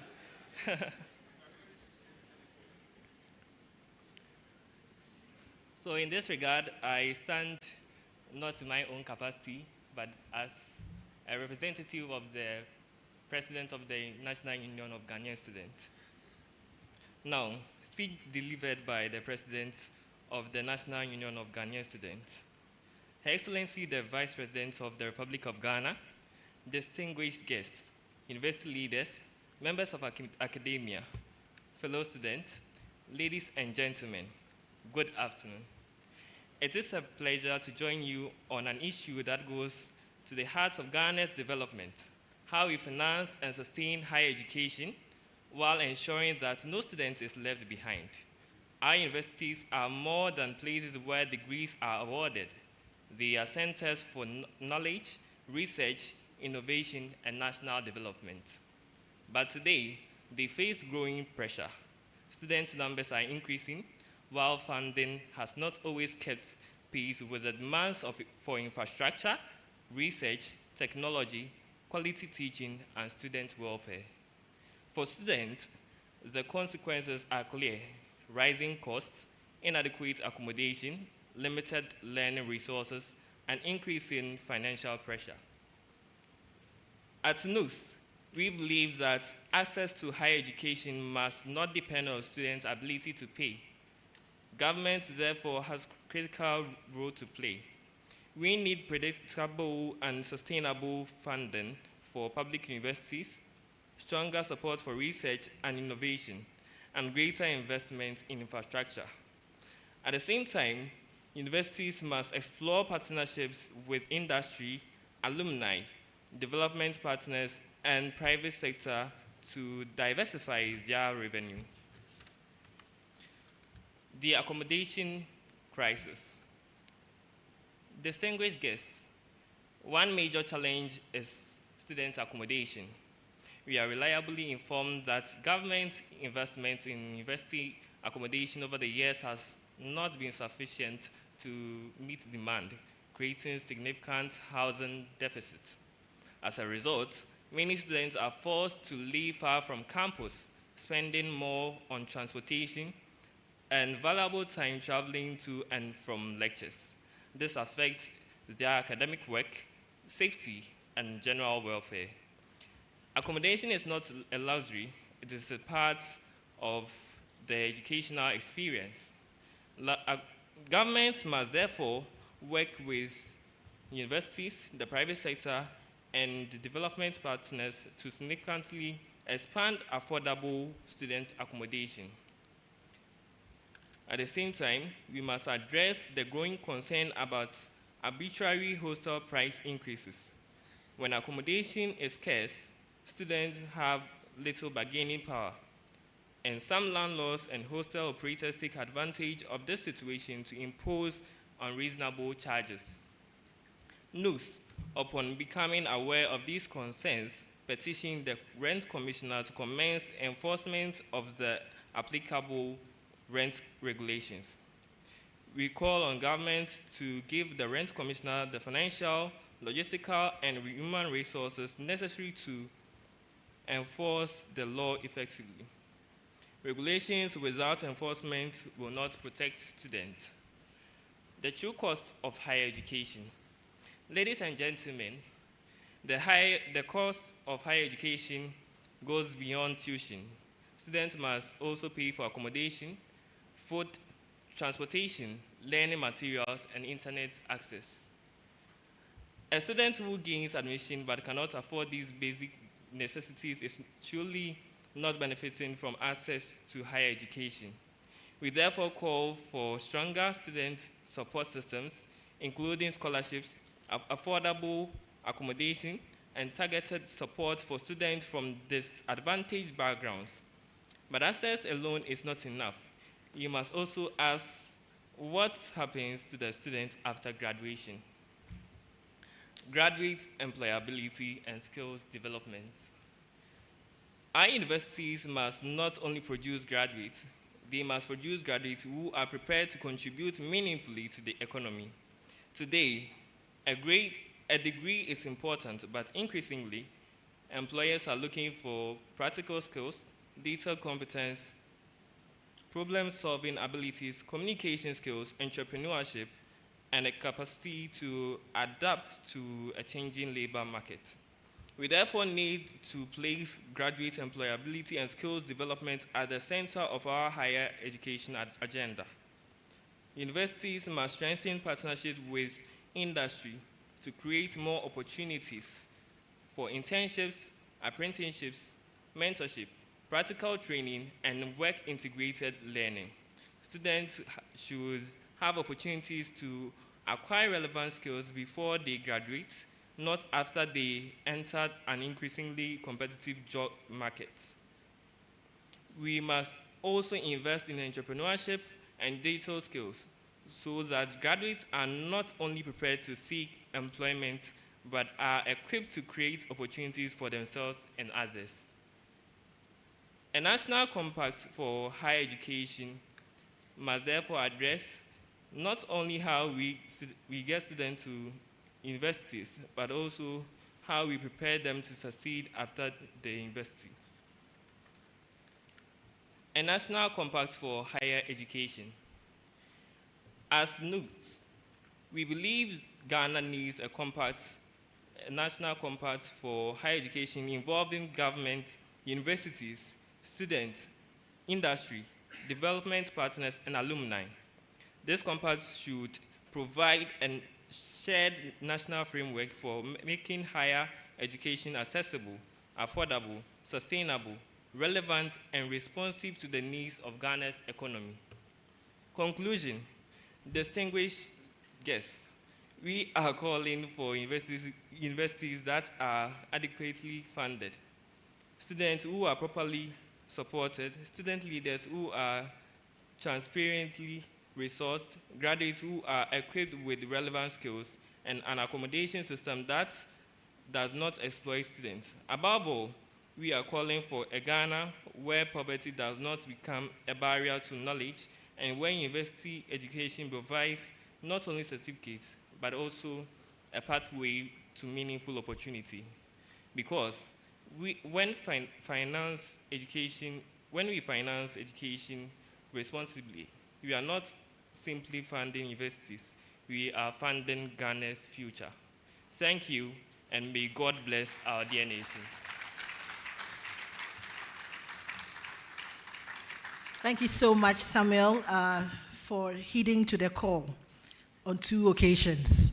Thank you so much. Distinguished ladies and gentlemen, at this point, we will move straight into our plenary discussion. And as we have been doing from the beginning of this summit, we've heard about the challenges. We have heard about the possibilities. We have also heard the varied perspectives, right?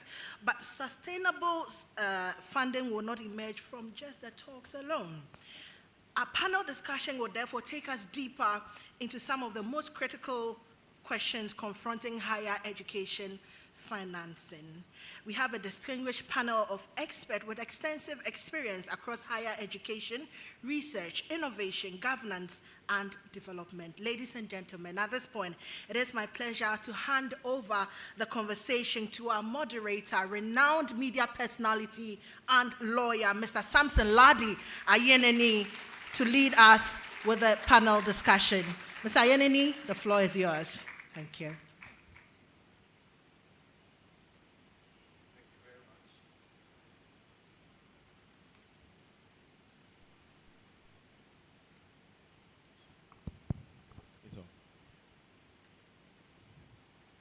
Good afternoon. Now, Now, this is where we have to exercise our brains. We have heard the keynote speaker, and he's giving us a lot to think about. So I'll begin straight away by introducing our panelists. Please, when I introduce you, you walk up here, and then we acknowledge them as well. Our panelists, Professor Fred McBagnlori, an engineer, inventor, and entrepreneur. Professor Fred McBagnlori is the president of Academic City University and a member of the board of the Ghana Tertiary Education Commission, GTEC, holding degrees from Central State, Virginia Tech, Dayton, and an MBA from MIT. He previously served as the founding dean of engineering at Ashesi University and the inaugural executive director of the Ghana Climate Innovation Center. His industry career in the United States spans senior innovation roles at Siemens Healthcare, Becton, Dixon's, and Johannes Healthcare, yielding over 20 granted U.S. patents and medical technologies, generating over $250 million US. A finalist for the NASA Astronaut Corps and a 2024 inductee into the Virginia Tech Academy of Engineering Excellence. He brings extensive private sector experience to developing sustainable industry responsive higher education modules. Ladies and gentlemen, please help me welcome Professor Fred McBagnlori. Thank you, Prof. Right here. Next, I'll start talking about him, and right away she'll be revealed. An activist scholar. Of course, everybody will know that. And Emerita Professor of African and Gender Studies, right here at the University of Ghana. Emerita Professor Akosia Adomako-Ampofo was a foundation director of SIGENSA and former director of the Institute of African Studies. She is the founding vice president and immediate past president of the African Studies Association of Africa, a fellow of the Ghana Academy of Arts and Sciences, and has held prestigious appointments such as the Claude Ake Chair at Uppsala University and the Audrey Richards Lectureship at Cambridge. Her work examines knowledge production, gender relations, and social justice, integrating academic research with film production through 751 House Productions Limited, a multi-time Fulbright scholar and Bellagio Fellow. She focuses on advocating for marginalized voices, decolonizing African studies, and building equitable institutional safety nets. Ladies and gentlemen, help me welcome Professor, Emerita Professor Akosia Adomako-Ampofo. Thank you very much, Prof. Next is Professor John Japon, the Secretary General of the African Research Universities Alliance.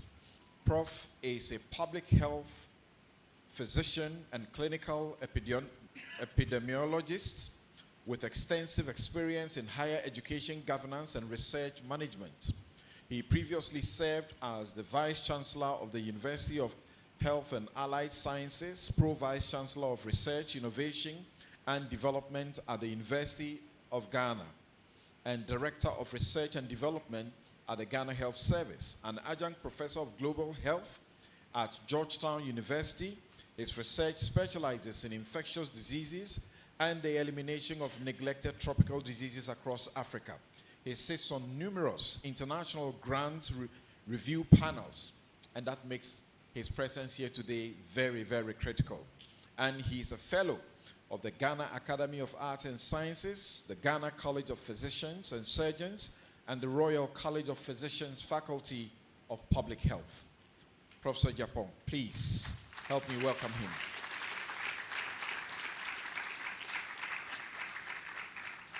Also joining us, last but definitely not least, is Professor Kwame Champong, with over 3 decades of experience in international education and development. Professor Kwame Champong is a professor at the Open University UK, where he founded the Center for the Study of Global Development, which he co-chairs now. His academic career began at the University of Cape Coast, later spanning senior roles at the University of Sussex, Hiroshima University, George State University, and UNESCO, where he served as the senior policy analyst for the Global Education Monitoring Report in Paris. He currently co-chairs the Global Education Evidence Advisory Panel, serves on the advisory committee of the Yidan Prize Foundation, and is a senior fellow at Cedi, Ghana. His work focuses on macro education policy, evidence-based systems reform, and aligning international development partnerships with national priorities across the global south. Ladies and gentlemen, please let's welcome Professor Kwame Champong.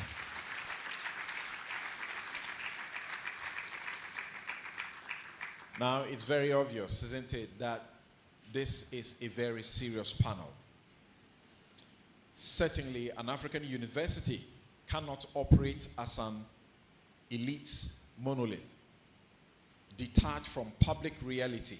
It must serve as an active engine for the national transformation. In Ghana and across the continent, higher education fulfills its true mandate when it converts human potential into industrial innovation, bridges socio-economic divides through equitable access, and direct research towards solving urgent local challenges, measuring its prestige not by the height of its ivory tower, but by the tangible progress of the society surrounding it. Please, a warm welcome once again and a round of applause for our distinguished panel.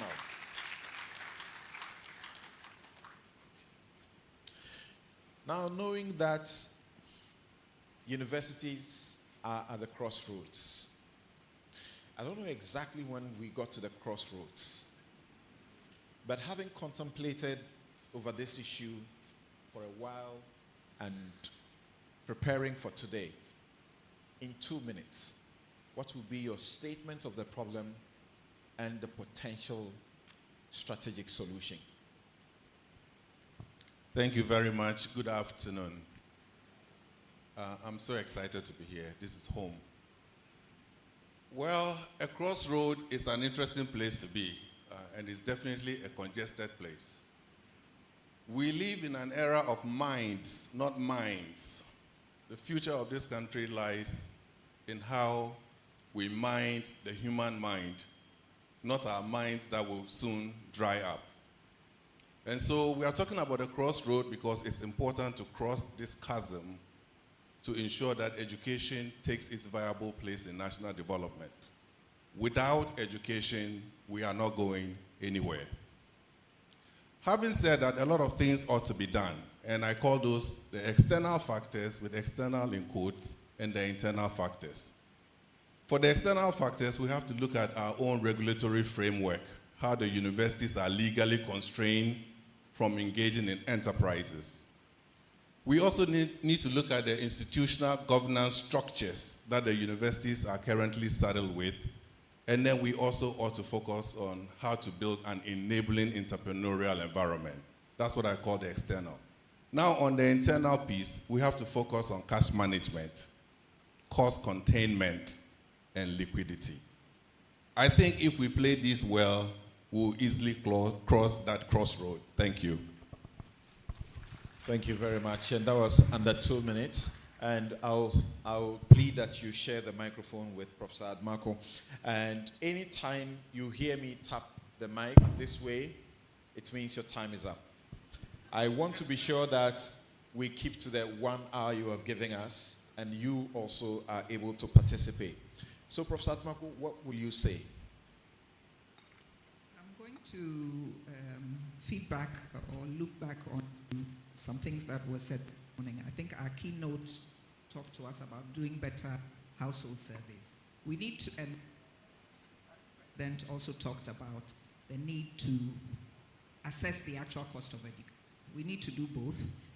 A family that can afford to pay SHS fees should not be getting the same amount of support and subsidy as a less endowed student. Right now, we know that the former government was giving out a lot of money for free SHS. Government, if the statistics are correct, $238 per student. I think my mic is.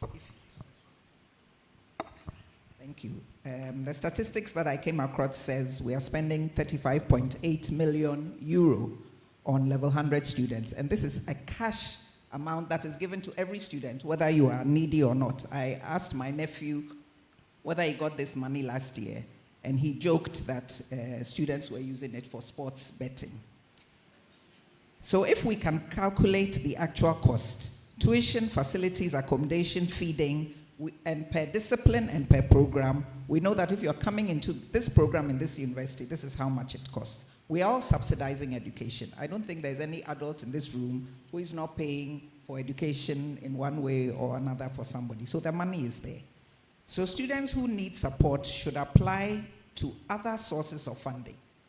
And we've got guardians. If you can pay, you should be able to pay. And I'm going to suggest some ways that we can assess how much a guardian or a parent can pay. We've got salary slips if you are employed.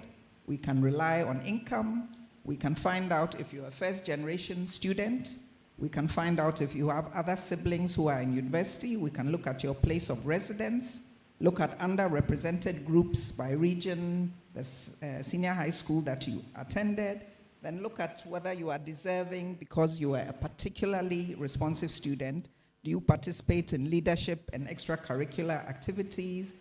How serious have you been with your grades? What testimonials can you get from your high school?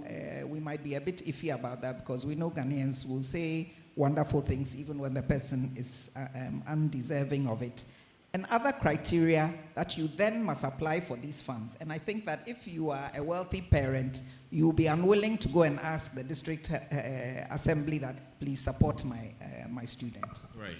Professor Magbaghnori, over 150 universities, public, over 120 private, higher learning institutions. If we get to the crossroads, that certainly is a difficult place. What are you thinking?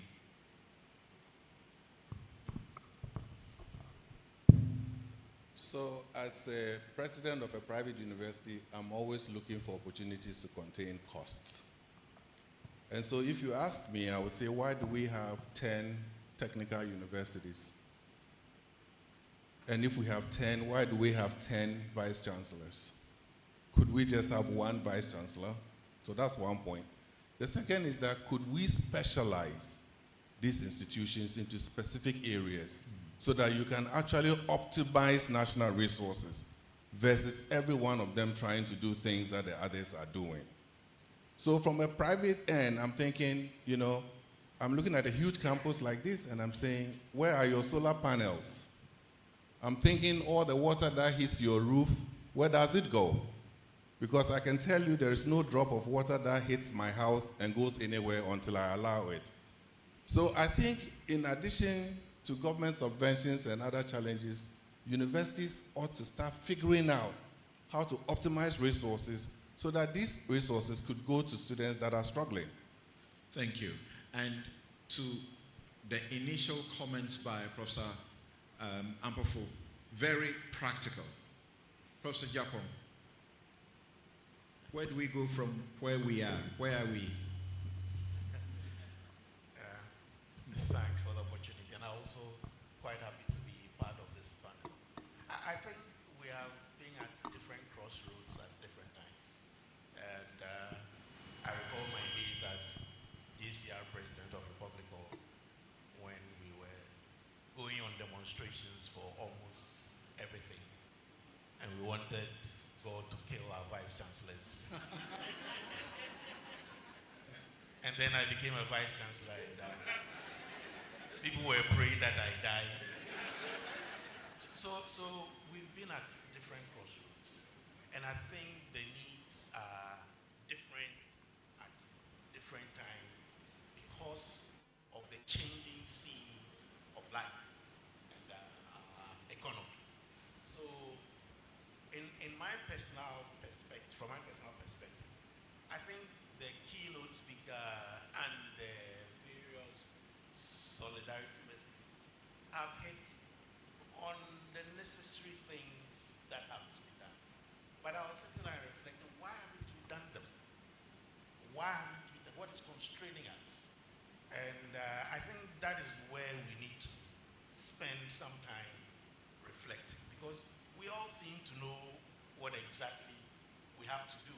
And everything that everybody has said so far is excellent. Even the deputy minister, who would normally not agree with us, agreed that the things that we said were right. So why are we still at the crossroads and not knowing where to turn? Is it because we don't have a blueprint of how to do things? And if that is the case, then can we get to the drawing board and develop a plan to implement all the good things that have been said so far? One of the things that have excited me again is the fact that normally when you talk about funding higher education, everybody talks about fees and fees and fees. But here we've basically discussed the whole gamut of things. That in higher educational environment, we are looking at teaching and learning and research. And I'm excited because I'm very particular about the research component and the fact that we all agree that we need to fund the research as well. So we've said all the right things. Okay. We need to do the right things. Right. Professor Champong, the Ghana Academy of Arts and Sciences did a policy paper in 2023 on this subject, and they suggested that the universities needed averagely for a student about 9,000 Ghana cedis, but averagely the students were paying somewhere around 6,000 cedis. So the question is, how does that affect the funding as we have it now, and what do we do? Yeah, being a fellow of the academy myself, I know about that paper, and a lot of good work input came from Professor Diamonds and Professor Ite and all the other fellows of the academy. I can tell you for a fact that if we were to do that assessment again, it would be beyond the 9,000. So there is certainly a deficit. And I guess what we are discussing here, or what we should be discussing here, is how we fund that deficit. Assuming today we did that same assessment, and we required 12,000 or 15,000, and students were contributing 6,000. How do we fund the deficit? I believe that is what we are all confronted with. And that's right. Many suggestions have as to how we can fund that deficit. Personally, I think the blanket subsidy for everybody is completely misplaced. Thank you. Prof, let's have your preliminary comments. What are you thinking? Hello. Good afternoon, and thank you very much for inviting me. It's an honor to be part of this panel. I want to make a few comments about that reflects on something that we need to also take into account when we are talking about finance of higher education. The university has always been a place of teaching and learning. We know that. It is the engine room of national transformation.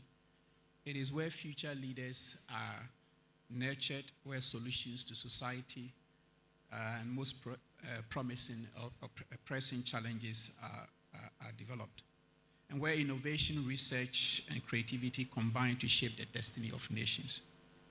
In my experience, every developed country that we admire today invested deliberately in higher education. I think it is often the case that we look at education, particularly in the global south, with a heavy focus on pre-tertiary. And rightly so, we need to strengthen the base. But for national development, richer countries have always prioritized investment in higher education.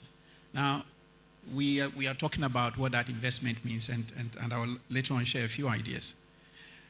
Therefore, when we discuss university financing or funding, we are not merely discussing budgets, infrastructure, or financial models. We are discussing the future of Ghana itself. And I think this is very, very important. I want to add a little bit to what Professor Japon said and what the keynote said. A lot of the solutions that have, we know the solutions. We know, at least we have an idea of the things that we need to do.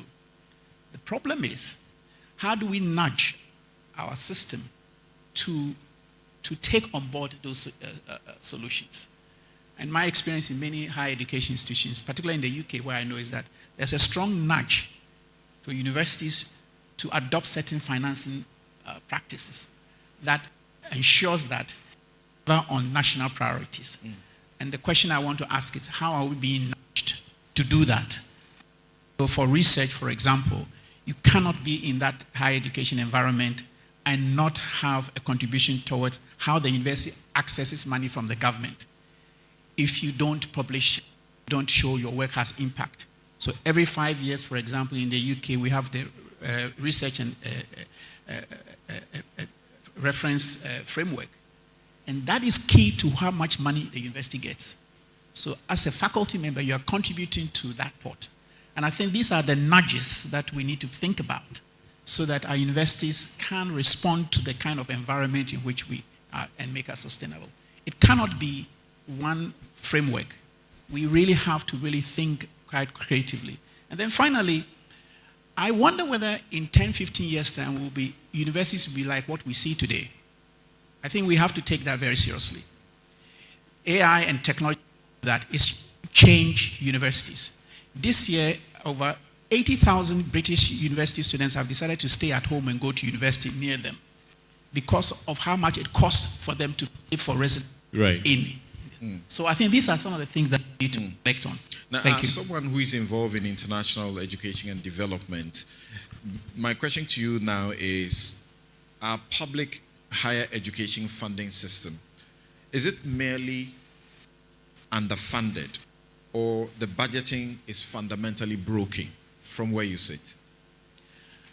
I don't think it's, I think it's underfunded, but the model we are currently operating is not sustainable. I think that is something that we all recognize. It is not also about how much money you put into it. It's a bottomless pit. Universities will always want more money because the more money they have, the more they can do. So I think it's how they can maximize the money they get, how they can advantage of some opportunities they have. But let us not forget that our universities are doing things that even rich countries are not doing. They are innovations. I know that I came to the University of Ghana with a delegation from the University of Sussex. And the Vice Chancellor was amazed at some of the things that the University of Ghana was doing. So I think that we have to recognize that we are, which identify them and make sure that we leverage on that funding base. Thank you. Professor Japon, given that major international grants require dedicated compliance and grant writing infrastructure, what specific institutional investment must Ghanaian public universities make immediately to stop missing out on global funding? Yeah, I think we need to be very deliberate and purposeful in making sure that we are able to compete and compete well. I don't know how many of you would recall when there was the station panel that came to University of Ghana and decided that the University of Ghana's research was not up to scratch, bottom line. The council and the management together decided to create an office for research, innovation, and development with a pro-vice chancellor. That was how come that office was established. It was basically out of the recommendations of the visitation panel. You have to open yourself up, and people must tell you what you don't want to hear in what you are doing. And that led to a systematic development of capacity, research capacity. Here in the University of Ghana and in most universities, we had assistant rectors who are tuned to support teaching and learning. But if we wanted to do research, then we needed another cadre of staff who would be tuned to support research, grants management, and all that. So the university governance gave us the leverage. We recruited what we call the research development officers. And as they say, the rest is history. The University of Ghana now has, if I'm not afraid to say, the best research management system as far as universities are concerned. Yes, of course, clap to that. And but we are not talking about University of Ghana as the example. So I'm going to the next. If you could get your microphone ready. I'm going to the next step. Correct. So UCC came to look. They came for a 1-week visit. KNUSC came. And they are all developing similar systems. And because of that, now the big three are able to compete for grants. When you hear about the $10 million and the $20 million, it doesn't come just like that. You must have a system. You must have boots on the ground who can work this out. So we need to be very intentional. How do we support the other universities in this country to develop similar systems? It requires investment, and they must be ready to put their money in that direction. Right. Professor Admakwampofo, as we speak about that, we must also be thinking about the marginalized and how they don't get priced out. We are talking here as universities are aggressively pushing for commercial revenue diversification, and the keynote speaker, Professor Ite, rightly spoke about that. So what policy safeguards will ensure low-income and marginalized students are not priced out of higher education? You began on a very practical note. So thanks, Samson, to repeat that and to repeat what Professor Japong has said, that everybody should not be paying the same. When we look at the fingers, they are not the same. But if we want to level the playing field, if you give all the fingers the same amount, the difference will just shoot up. So affirmative action is about providing for those who need it the most. And in order to do that, you have to make sure that you've got the cost and how people can pay. And there are many sources of funding that are not being utilized. I don't understand why the District Assembly Fund cannot be used to support students from that district to go for higher education. But you've got to prove that you need it. And so there has to be a very concrete, specific, intentional system of assessing the need, and then you apply for that money. I think some districts are doing that. I think it's about how coordinated and accessible there has to be it doesn't have to be exactly the same system, but there must be core ingredients of the measurement of need that cut across the country. Otherwise, people are going to feel, as we often do, that the system is unfair. And then you will find that students who do not have a need, as we see with scholarships and so on, are the ones who are benefiting from the system. You will need to have independent assessors who will work on this so that it is not politicized. And these independent assessors must have the credentials and the expertise for assessing need. We've heard it. We have the expertise in our universities across the country to do this kind of assessment.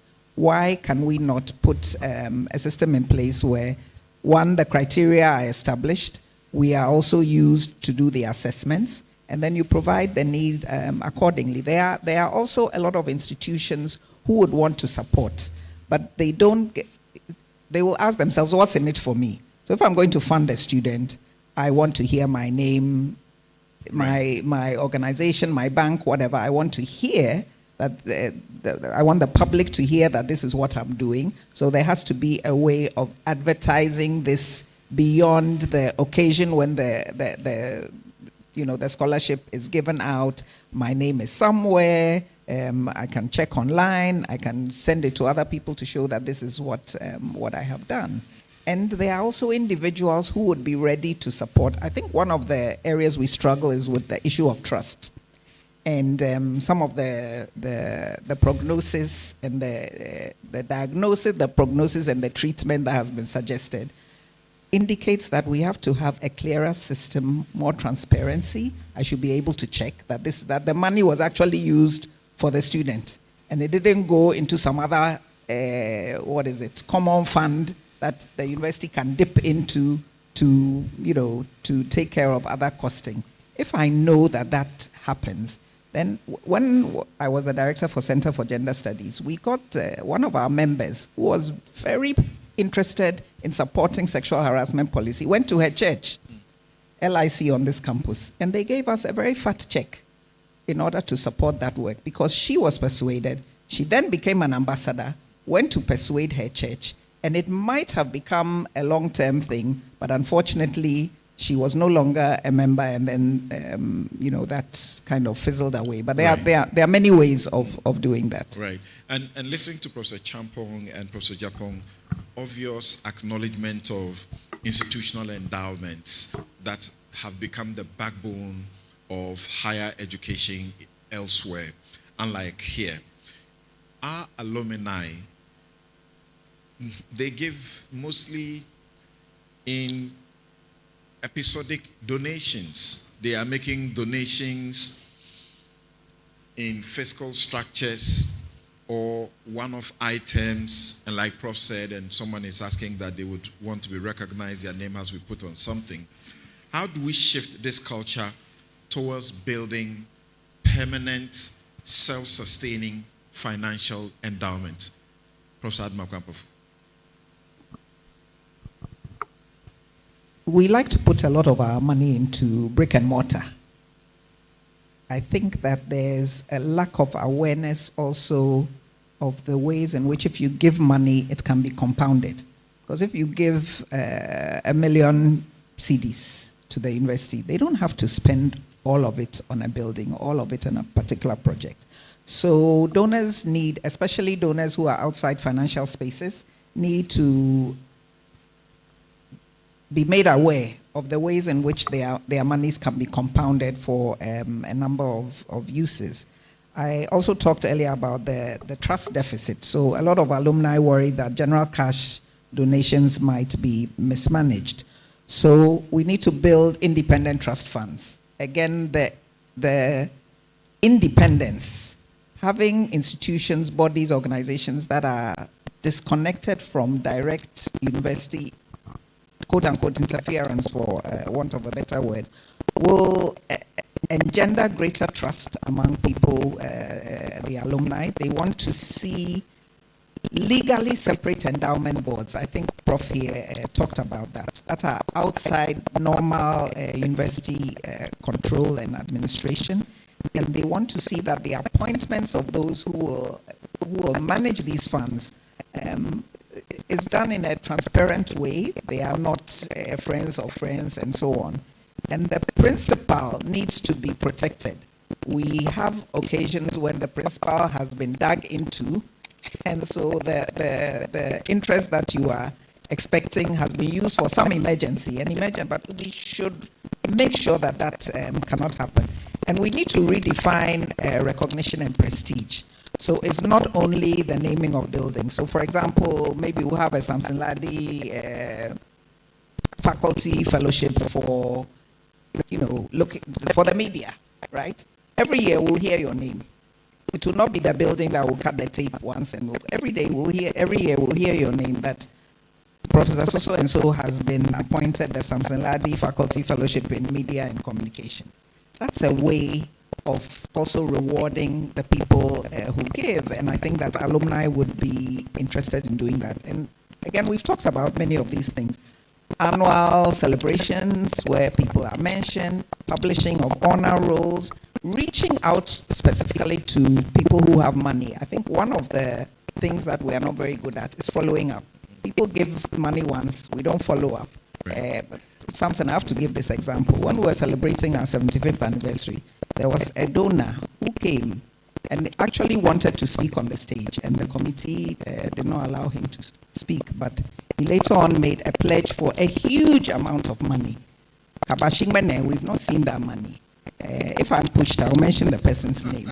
But, you know, how can you come here, make a pledge, get funds for the pledge that you've made, and then we will follow up and follow up and follow up, and you will not give us the money. Right. So, yeah. Professor Japong and Professor Champong, if you have to make a brief comment about the subject of endowments, because that appears to be the way to go, rather than the episodic donations we're getting from alumni.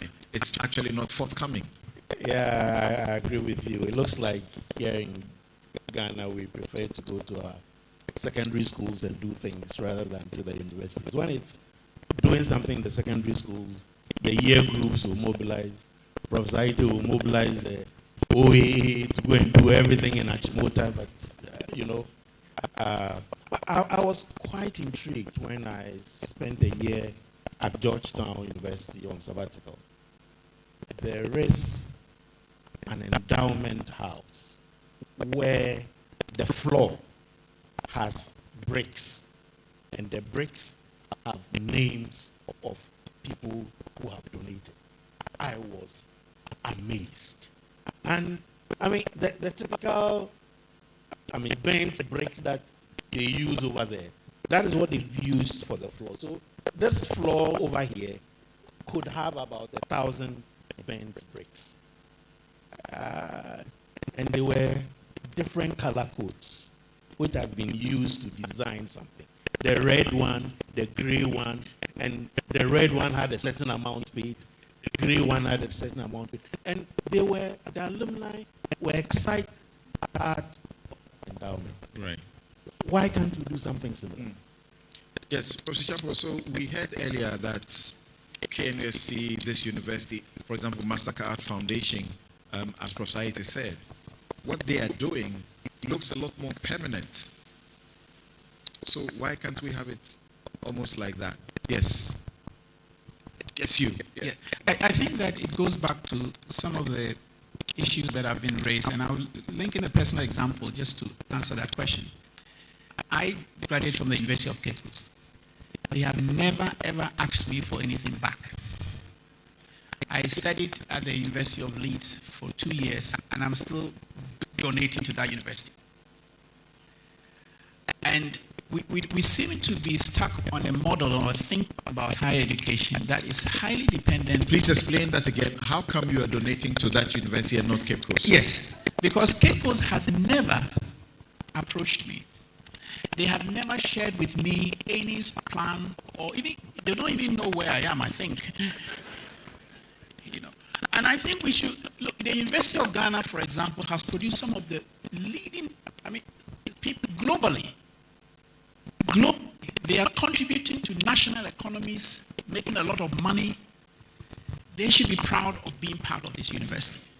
But they would not voluntarily come forward and say, here I am. You have to pursue them. You have to incentivize them to respond. Setting up an endowment fund, making them aware that you recognize their contribution to humanity and society. That in itself would incentivize them to give. There, in one my University of, if I can mention, University of Nottingham, they encourage all of us in our will, even in our wills, if we can leave something in our wills. They're not ashamed of doing that. And then also give money that is used for low income students from low income backgrounds. You know, so sometimes it's very much targeted to those needs. So I think we have to be a little bit more. The solutions, like we said, we know them. But the university have to put in place a strategy and move away from the fact that there is one or two different ways in which you fund higher education. Right. And I think that's what we need to really take. Thank you. Yes, Prof. Yes, Go ahead. if I can just give you a little anecdote. Right after you, I'm coming to Professor Bakno. I think we need to improve our institutional advancement offices to get this thing done properly. Look, the same thing that he talks about. KNUST. KNUST has never written to me. I mean, Akosi and I were contemporaries. I don't know whether they've written to her.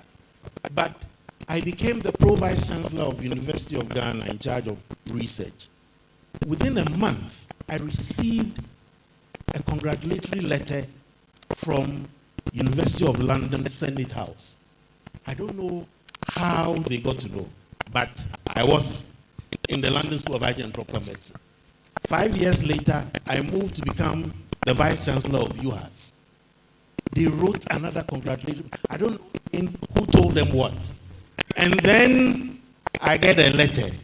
The London School of Hygiene and Tropical Medicine is 250 years old, and they are doing ABC, and they are sending me a letter to donate £2,000. And I wrote to them, I said, well, my post here in Ghana is big, but it's not a high earning money there.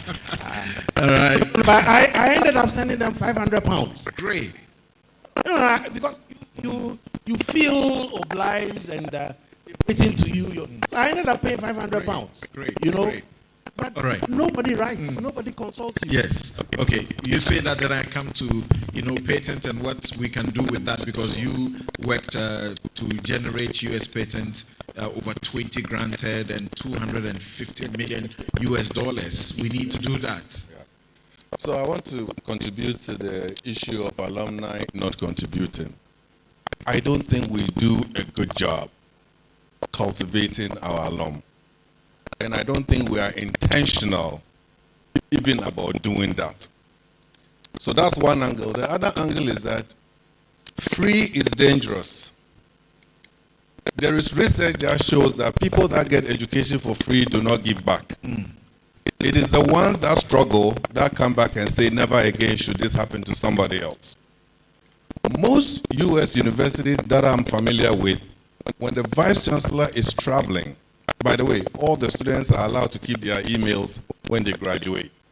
So when the vice chancellor or president is coming to a town, a mail is sent to alumni in that area, and they make time on their itinerary to meet with the alum. They visit companies that are owned by the alumni. That gives them what? Marketing visibility also. So it's a partnership for a better tomorrow. And that is why we see a lot of students in the US donating to their former schools. This is we can do better than that. Yes, as African and Ghanaian universities. And as you talked, I tend to look over there. That's my wife sitting there. Her university in the UK writes to her so frequently, and I doubt her university here in Ghana has ever written to her to ask about anything. But I was mentioning the question of IP. Yes. Patent and IP licensing currently, we understand, accounts for less than 1% of public university revenues in Ghana. What legal and governance changes are needed to allow public universities to hold equity in student faculty startups? So there are a couple of things crippling us right now. If you look at our Public Financial Management Act, if I remember, I think it's 921. That basically says university councils cannot get themselves involved in any equity type arrangement with startups because public property, you cannot expose public assets to risks. We've all heard about financial losses to the state, right? University councils are shying away from engaging in enterprises of that nature. So that 921 has to go, or must be clarified for higher institutions. Then the university set up separate vehicles within the institution for that. So I'm coming to that. And then there's another one, the Public Procurement Act itself. And then there is also SIGA, right? That's the State Interest Governance Act. I think it's 920, if I think so. So these are all restrictive mechanisms that are in place for universities getting involved. And of course, you just mentioned one bypass is to have these specialized vehicles that universities can invest in for liquidity startups. So I think there are opportunities there that needs to be harnessed. But I don't also know how hard GTech is going to come on them or government is going to come on them if there is a need to do that. Then we don't have a national commercialization instrument. There is none. In the US, they have Bay and Dole that basically supports universities to start up ventures. Then also you look at what I call GIPC, right? The requirements that you need to meet to bring foreign investors into the country to support some of these joint programs. And I'm not also sure if SIGA actually places the same type of restrictions they put on state enterprises if you do a joint venture with a university. So I think there's a clarity that we need to get around the legislative instruments in place and what universities can do. Because when I was asking, I was thinking, for example, about like GOS. They're able to put on their own facilities, which is private to earn. Can the university think about separate legal, vehicles to be able to rake in the revenue that will come from patents? Yeah. I think universities can do that. I mean, there are a lot of examples globally. You look at the Sony system in New York, and you have enterprises actually co-locating their research facilities on university campuses based on specializations. So if you look at what Nkrumah would have done, with all these 60 enterprises, you can imagine a technical university at Bogoso or at Commander focus on sugar, at Nsawan focus on cannery. So I think that can be done. Moy University has a very interesting one that I teach to my students. Moy University went out and developed climate-resistant cotton seeds for cotton farmers that had long given up on farming because Obronu had taken over their business. Then they went to the government and said, we'll buy every cotton that is produced by these farmers on condition that all government uniforms will be sourced through the university. And the government said, okay, you can do that. All right. So, again, there's something else we can look at. And I was listening to Prof. Saite, scaling non-traditional revenue. Elsewhere, they seem to specialize in, setting up executive education hubs or specialized corporate consulting. What do you think can be done in that direction to rake up revenue for higher education in Ghana? I think university consultancy bureaus is a good place. Of course, if it is set up outside the framework of university councils, right, that the governance has some independence away from counseling. Micro-scaling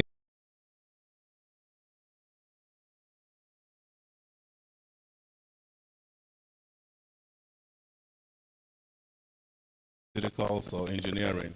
So I think these are all opportunities that can be harnessed to continue to address financial shortfalls for universities. Right. Please, a round of applause for our guests, our panelists.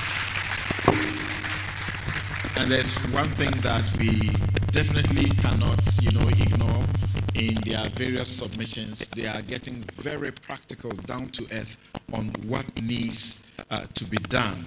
Now, Professor Japon, with state subvention, as we understand, leaving over 70% of operational and capital needs unfunded, how can specialized public institutions build modern laboratories and digital infrastructure without incurring commercial debts?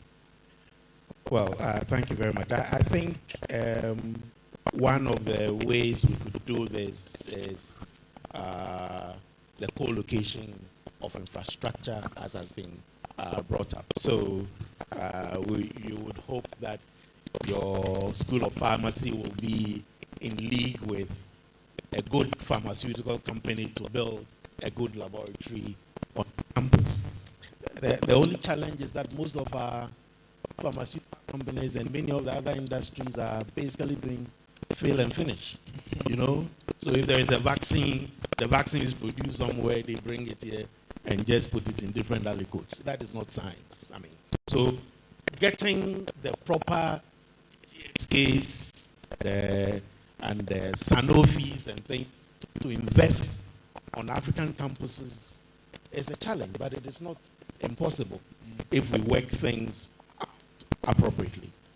The other issue is also collaborating with one another, and that is one of the models that Arua has developed, where you don't have to build, I mean, the very high-speed computing facilities at UHAS. If University of Ghana has capacity to build it, find a way of sharing that infrastructure with University of Ghana. Of course, you make your payment and contribute to it, so that there is one big infrastructure that everybody could tap into. If the government decides to fund that kind of infrastructure for us, then fine, instead of building 5 computing centers across the country. Right.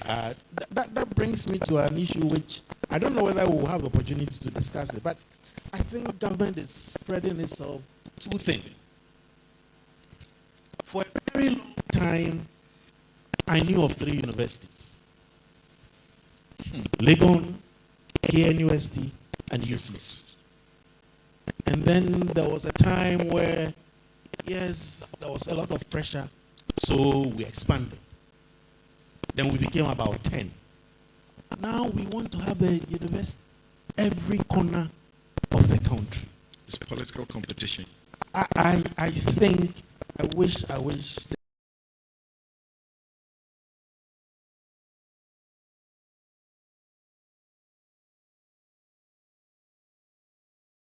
even decide that we want to build specialized universities, like UHAS, which is focusing on health and allied sciences, like UMAT, that is focusing on mining and engineering, like UNER, which is supposed to focus on, I said supposed to, focus on energy and natural resources. I understand why you say supposed to, because if you go to some of those campuses, you can tell that they have lost their track. The facilities are just not there. Mission drift, and they have to survive. So because they have to survive, I say, oh, Ghana, if you start a nursing school, you'll be okay. So then you start a nursing school in the University of Energy and Natural Resources. You know, this is something we need to address as a country. Professor Champo, you will see that that's one of your questions that has been preempted, and I would like us to tie it in, Get Fund, optimizing Get Fund in that direction. How can such national allocation bodies like the Get Fund be reformed to prioritize shared digital and laboratory infrastructure over uncompleted physical building projects?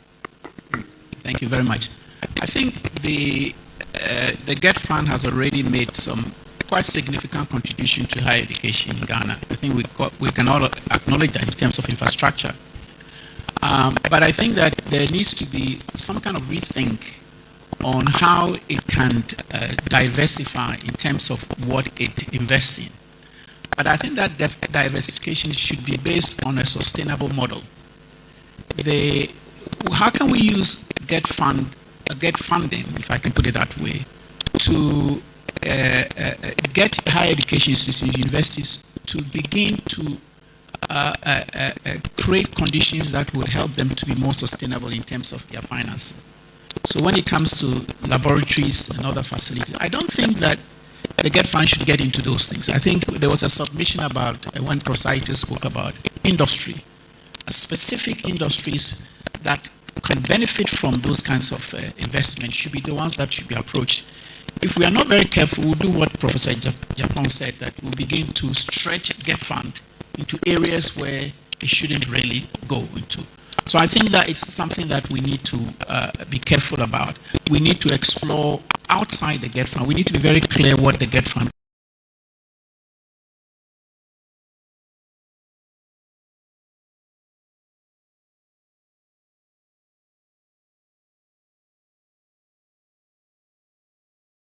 historic form of funding because that is not sustainable. The problem with financing is that you don't want a financing model that makes the universities dependable on these, because when that gets pulled, you are going to be in trouble. Right. The higher education sector in the UK, for example, is undergoing a lot of stress because it depends on international students. Once the government wanted to restrict international students, many of the universities are struggling. And they build their model on international students. 5 or 6, one international students would subsidize about 4 or 5 local students. So the universities went in for that. Now that has nearly collapsed in some cases. The universities are struggling. Some might even fold up if they don't come together. So I think we have to always think about sustainability in a way which does not cripple us. It may look very attractive. And if I can just add something about student financing, because I know that the NUCs, they raise issue about the student financing. One of the things that, and I don't know the Vice Chancellor, maybe you may, also former Vice Chancellor, many universities depend on student fees. I'm always told by my university that it's the students who pay your fees, even though you bring research money. Because that's much more guaranteed. Over a period of time, if you get a student coming for 4 years, you can plan. Okay, so that should be, if like, the starting point. But I think we have to be careful that we don't set conditions that make that the only way in which the universities can operate. I think this is very, very important. Creating universities that have endowment, we've talked about it, cushions the university. The question I may ask is that if, for example, the traditional forms of, if the government doesn't give the University of Ghana funding for a year or 2, will the university survive? That question is also asking, what is it that the university has built up to weather the storm, and what is its financing framework? So I think these are some of the areas that we need to look at. But the student financing thing, I think we also have to take that seriously. Right. Because, and I maybe you are going to touch on that, but I think it is an issue, it's an elephant in the room. If we don't address it, we can do all the research and everything. It's important to bring research money. But how do we address the number of students who want to come to university, who are coming in? How do we finance that? Right. I think that's I'm going to come down now and take about 5 questions from you in the audience. So please get ready and put your hand up. I come straight to where you are, give you the microphone. In under 1 minute, you introduce yourself and tell us your question. But whilst I go down to get that done, Professor Admakwan Pofu, when Professor Champon mentions what the keynote speaker also spoke about, the relationship with industry, and you had also mentioned that as well. We know that the interest is normally on STEM education, for example. He mentioned engineering and the rest of it. How do we ensure that such corporate funding, we don't, once again, prize out the humanities, so that we ensure cross-subsidized funding modules for humanities and the social sciences as well? Please. Thank you.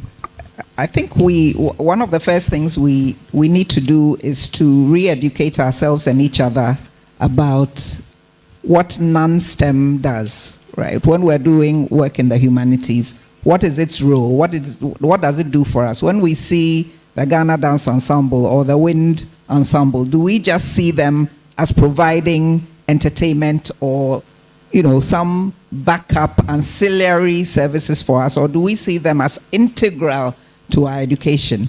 And I don't need to speak to the choir here, but we know that these are inherent parts of our education. So once that understanding is there, and we don't see them as just some icing on the cake, but part of the core ingredients of the cake, then it becomes easier to deal and to convince people about cross-subsidization, which means taking money from successful STEM and other programs and investing a portion of that in the humanities, right? Because also STEM brings in more money. We know the kind of research that is done in STEM requires a lot more money.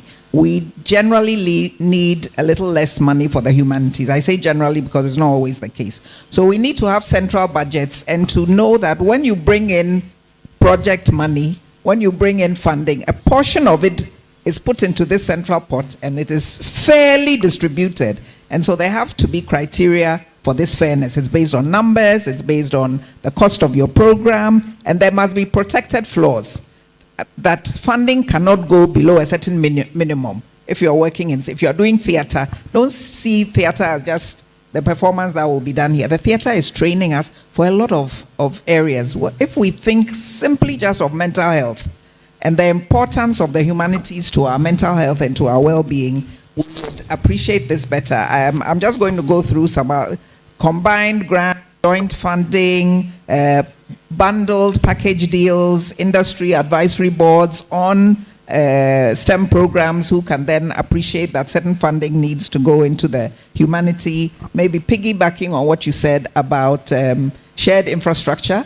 There's some infrastructure used in STEM that can't go into all the details. That could be also used for certain humanities projects. So thank you very some much. Example. So straight to your name and to your question. You can direct it to any of the panelists. Please. Good afternoon. My name is Afelik Agoba, Mensa Sabah Hall Alumni Coordinator, and I'll be happy if Professor Fred answers my question. University of Ghana, we have over 60,000 students. The staff population is also in thousands. The keynote speaker, Professor Nesayite, talk about agric department. Every day we eat. So my question is, how can University of Ghana produce food to feed the over 60,000 students and alumni, including staff? Thank you. We're going into food production. Okay. All right, thank you very much. My name is Prince Duya. I'm level 500 medical student and the current president of University of Ghana Medical and Dental Student Association. I just want to say a very big thank you to the Vice Chancellor and all the organizers for this program. It has been very helpful. Personally, I'm really grateful to University of Ghana Scholarship Scheme. I have been on scholarship for the past 5 years and I'm still on that scholarship. And I can attest to the fact how it has improved my academics and everything. I have two main questions with the scholarship scheme. The first one is, most of the scholarship on campus are tagged as brilliant but needy. And this is the case in my capacity as the president of the association. I've realized that a lot of people go through a lot of challenges, problems in their homes and in their families. And because of that, it has actually affected the rate at which they are performing. Are there measures put in place to actually ensure that the scholarship scheme doesn't cover people who are seen as brilliant and needy, but also people who are going through issues and need support to that? And the second question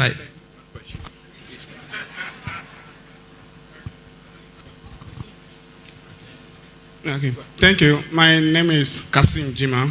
I work with the University Academic Quality Assurance Directorate. Mine is a suggestion or contribution. Prof mentioned that it is possible for universities to embark on their own internally generated fund by ensuring that they do business. And I want to say that, what about hospitality, hotel? The University of Ghana, I'm sure, may have the capacity to build a 5-star hotel. What happens is that in hospitality everywhere in the world, it is an industry that do not need necessarily a university graduate. It's cheap labor is in that industry. You will make the money and pay them less. I'm not advocating that they must necessarily be worse off, but that's the reality. Hospitality staff are mostly not paid the highest, yet they deliver. It is a vocational-based industry. And so money is made in dollars in most times, and staff do not drain the comfort of the cash cow. So in my view, if this is considered, it could be a little bit outside campus, so that we invite townsfolk to enjoy our service. The University of Ghana brand is a very good brand, and so I think that if it is boldly written University of Ghana Hotel, people will come. Please come this way. We are unable to take any further questions. I asked for 5. Now I think I have about 7. All right, thank you very much. My name is Ketchup Satengle. I'm a PhD student at the Institute of African Studies. And my question, actually this conference happens to meet my concern, the question, which is why it's a useful platform. And if the the Deputy Education Minister was around, he would have been the best person to speak to it. But maybe Prophet Champon can help with this.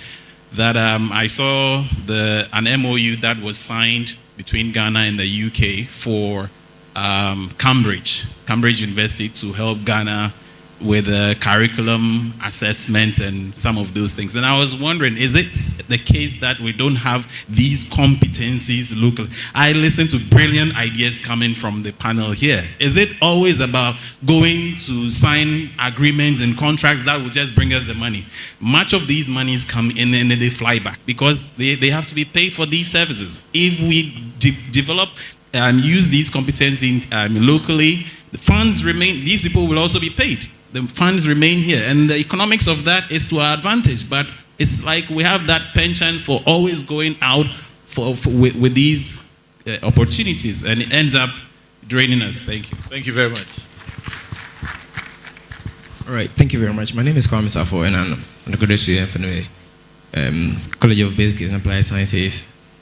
So my question is, what are some of the charges in the federal and private sectors, or even government as well, that we have to expect, which will affect our research opportunities as undergraduates? Because most of the times, some of the research fundings that we normally see on our meals are for postgraduates. So I want to ask, what about us undergraduates too? What do we have for us in terms of research funding? Thank you. Good afternoon. Please, this goes to Professor Japon. I was happy when you mentioned institutional advancement practices. My name is Stefan from UCC, a PhD student, and my work is in relation to using institutional advancement practices to fund public universities in Ghana. I have been to Tamale and other places, and what is coming up is that institutional advancement practices are in the universities. But when it comes to the operationalization of the concept itself, it's in silos. So when you mention that it needs to be harnessed, what would it take for advancement practices such as alumni, communications, media, fundraising, endowment to be actually operationalized? Because the Deputy Minister says that governments will not continue to be the sole financier of public education, tertiary education. So what is the way forward? Thank you.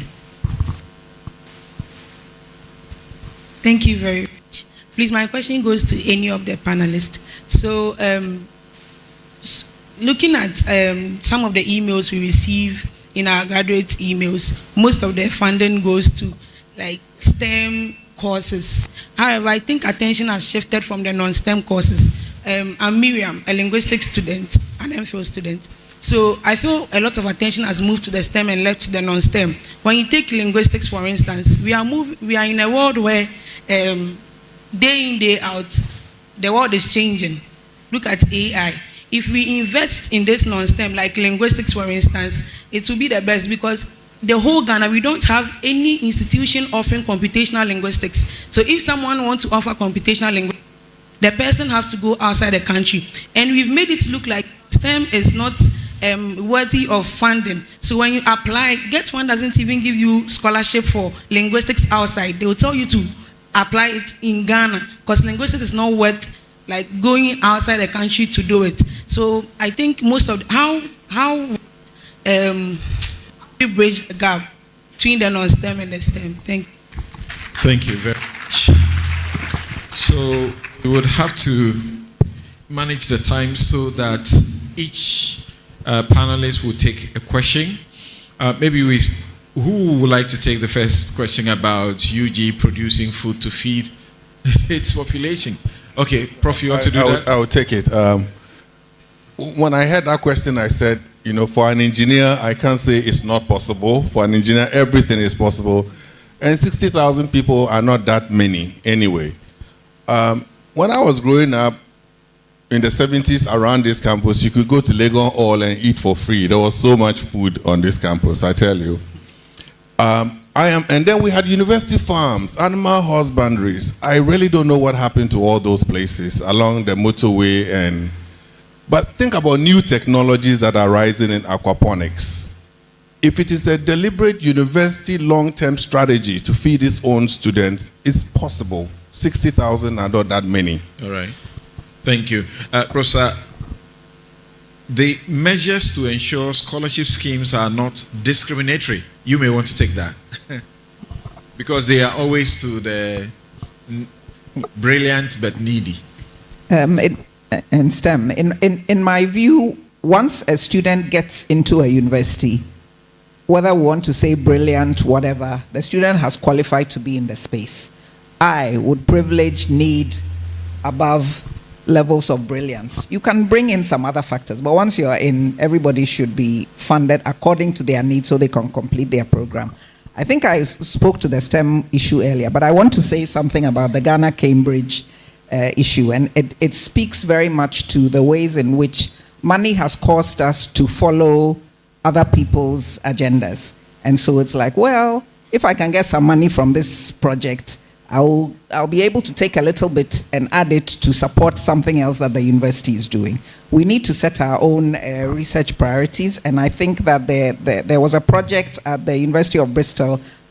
Former Vice Chancellor, keynote speaker, was the chair of that, and it PARC at the University of Bristol, the Perivoli project, was designed specifically to undermine the unequal partnerships between, in this case, the UK and Africa, but global North, global South. And I think when we insist in our discussions with our partners that this is how we are going to do it, they succumb or they give in because they need as much as we need them.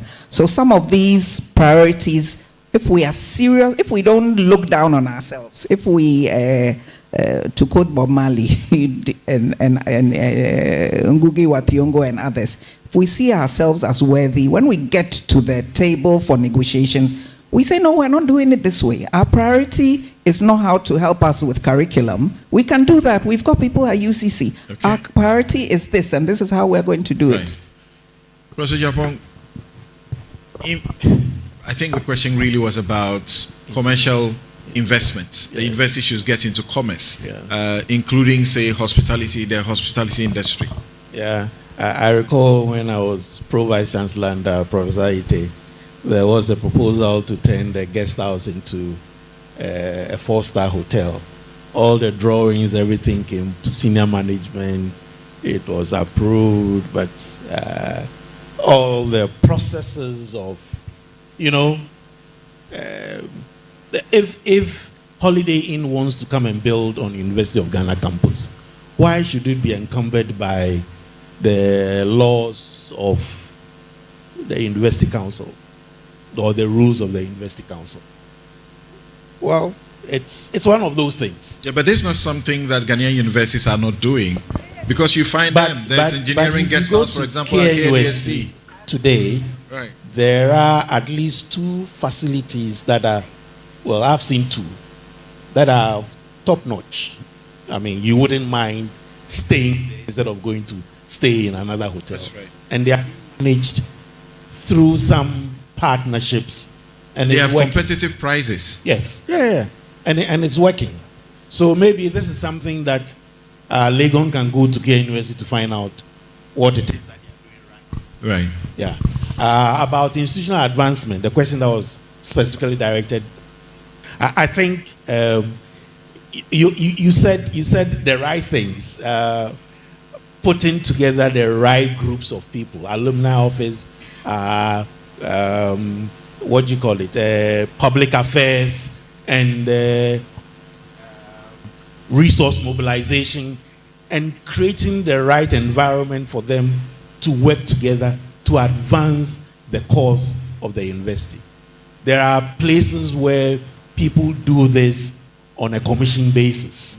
As to whether we want to explore that is something that we can look at, but I guess everything is possible. Once we want to do it, I'm sure we'll make some Unfortunately, I don't know the model that the University of Ghana is running now. All right. So I can't comment on that one. Yeah. So, Professor Champo, I think the question that was directed at you, Professor Admakwampofo attempted to answer the Cambridge, assessing the curriculum situation. But there was a question about research funding opportunities for undergraduate students. Undergraduate students, if you understand that question. Yes, I'm not very aware of funding opportunities for undergraduate students. I think the undergraduate students need opportunities to develop their skills. And so we have to have within our university sector opportunities for them to do that. In my center at the Open University, we have a small fund that we give to young, to undergraduate students to be part of a research team so that they pick on some skills. So I think there are many ways in which you can create conditions for undergraduate students at that stage to develop their skills. And they could be part of a team where they learn from the more experienced ones. Thank you. Right. Our time is up. I have one question for all of you, a concluding question. So that if this summit were to produce a single actionable policy level recommendation for sustainable, inclusive higher education funding in Ghana over the next decade, what should it be and who must take direct responsibility for delivering it? 10-year policy roadmap, starting with you, Professor Champo. I think a lot of the models we have challenges, and there's no perfect model. So this is a difficult one. I think we need to look at 3 dimensions of funding. We need to establish what is our core funding base. And that has to be, often that can be played by government, but at a way which is sustainable. I think we also need performance funding that is linked to performance, that generates, that encourages the university to respond to needs out there, so that some funding is targeted, you receive some funding if you're doing research that has impact on society. So I think performance funding is very important, but also strategic funding.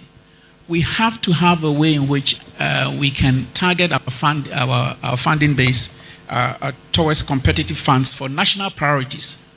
What are the areas where are national priorities? And make sure that we are focusing on that. I know TVET partnerships, AI are some of the things that we are talking about. So I would recommend these 3 dimensions as aspects that we should look at. Right, Professor Japo. Yeah, I think that we should allow university management space to develop the right policies to operationalize things, because as we got here today, we all know what it is that has to be done. So we should allow university management the right space. The keynote speaker said that to a loud applause. Yeah, but when you are vice chancellor and government says they've given you space, you start doing something, and then early in the morning or late in the evening you get a call from the minister. The next time you go to your council meeting, you're dancing around the issue that you were so passionate about. So I hope you understand what I mean. They should allow us the real space. I can see Professor Naba smiling at that. And then the issue of one size fits all. I think we need to look at that issue very carefully. Today, when Get Fund receives 20 million to disperse, it looks at 20 universities and gives everybody 1 million cedis. I don't see why you should give University of Ghana 1 million if you has 1 million. I think you should give University of Ghana maybe 200,000 and give you has 10 million. For very good reason. I didn't expect that. So it was going to be the other way around. That is money that has to be shared by government, because I think the big boys should be able to take good care of themselves. I passionately believe in that. And as much as I have University of Ghana, They have more students, they have more faculty, they have more needs. Yeah. So, well, but you are placed in a university which is supposed to be a university. There are no buildings, there are nothing, and you are the vice chancellor. If the state understands that that is a fresh university, founding resource or revenue, so that is or support should go to them. That is precisely my point. And that should be separate. Don't put everybody in the same boat. Okay. You should be treated differently. All right. Yeah. All right. Yeah. Professor Admakwe Ampofo, 10-year roadmap. What will it be? A lot of things have to change with the Ghana psyche, with our constitution and policies. But this idea of, for political reasons, mainly giving cash payments to students, that needs to go. I was speaking to Pro Vice Chancellor here, and he had a long discussion with the Minister of Education that give these monies to the universities and let the universities disperse them as they see fit. So this brings me back to the idea that those who can pay should pay, and those who cannot pay will get the subsidies from whichever source, from government, from civil society, from parents, from churches, from industry. And in order to do that, we need to do a serious, have some criteria for assessing need. It will not be perfect, but I think we'll be able, for the most part, to disaggregate those who can pay from those who really can't pay. It's those who in the middle who might fall within the cracks. But we have to start from somewhere. And then when we've got the real cost of it, those who can pay... Political leadership does not want to confront that reality. But we have to do it. Otherwise, we are just going in circles, having these conversations. The real cost of education must be paid, and those who can pay should pay, and those who cannot pay should receive the subsidies. Otherwise, we are not being fair to future generations. And the cash payments to students has to stop. That money should be given to the universities. Thank you very much. All right, so I think we need an outcome-driven commercialization fund. And I said outcome because even the universities themselves will have to start rethinking their role in national development. I think we need to move away from citation-based promotions in our university system and start looking at other metrics, like how many patents has this person applied, how many startups did they spin off, how many enterprise licenses do they own, versus H-index. That is not going to build you anything. It's like sniffing cocaine and expecting that magic is going to happen. I think we need to be very, very intentional as to how we want to develop this country. The future of this country is in education. We have nowhere else to go. These mines will dry up. If you go to Singapore, they don't have as many people that we have. They don't even have natural resources. But the mind is what they are mining. So commercialization from undergrad. And then one last point there. Let's make sure that theses and dissertations are practical. No more theses on shelves. Make a product and get your degree and commercialize it. Thank you. So, something, sorry, Thank you very much. I left one small Yes, Professor thing. Japan. Yes, sorry. I wanted to say that the National Research Fund is a great idea. The law is now in place and it's being operationalized. The 100 million that has been given is a great idea. However, what we signed on was not 100 million. We signed on 1% of our GDP. So let's move and go the whole hog and put 1% of our GDP into research. Thank you very much. Ladies and gentlemen, a round of applause for our esteemed panelists. Professor Fred Magbagnori, Emerita Professor Akosua Adomako Ampofo. You just also heard Professor John Japon and Professor Kwame Echampong. Thank you so very much. They have shown us the way. What we are left to do is to get on the drawing board and make sure that we are actually charting sustainable funding pathways for inclusive higher education. We know the solutions now. All we have to do is to implement them. I hand over to our MC.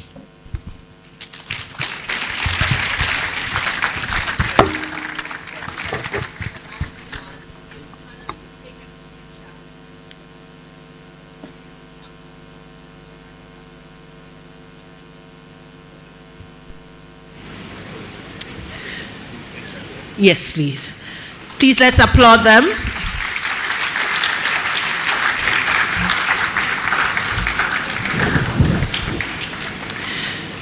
We are inching to the climax.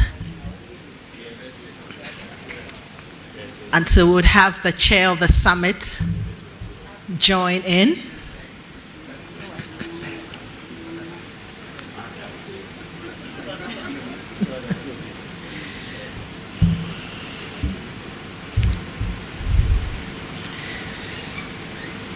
Thank you very much. Our keynote speaker also will join in, Emeritus Professor Ernest Aite.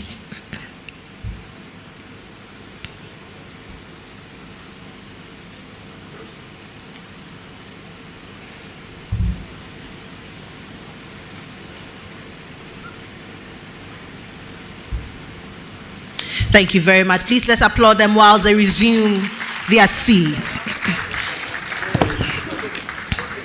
A very insightful conversation and very stimulating, I must add. Thank you so much to Mr. Samson Ladi Ayenini for moderating this plenary session, and to his able panelists, and of course to all who came and contributed. We say thank you so much. We have had a wide range of perspectives, and we are moving away from this summit with clarity, with some commitment, and at least we have a pathway forward. We have now come to the point where we will have the presentation of the summit's communique, and this will capture some key outcomes and recommendations emerging from today's deliberations. At this point, may I invite our rapporteurs who will be presenting the communique. Please let's make welcome Ms. Joy Lamte and Mr. Elisha Cherem. Please let's applaud them while they join us with the communique from the summit.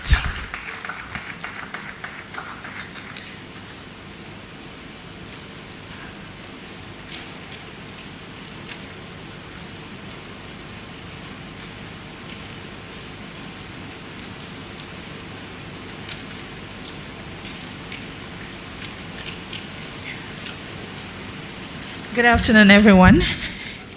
I trust we have had very insightful sessions. So we are going to be doing a synthesis of all that we have heard today and then making recommendations. So I'll be taking the first part, and then my colleague would continue from there. So with your permission, I will stand on the protocols already established.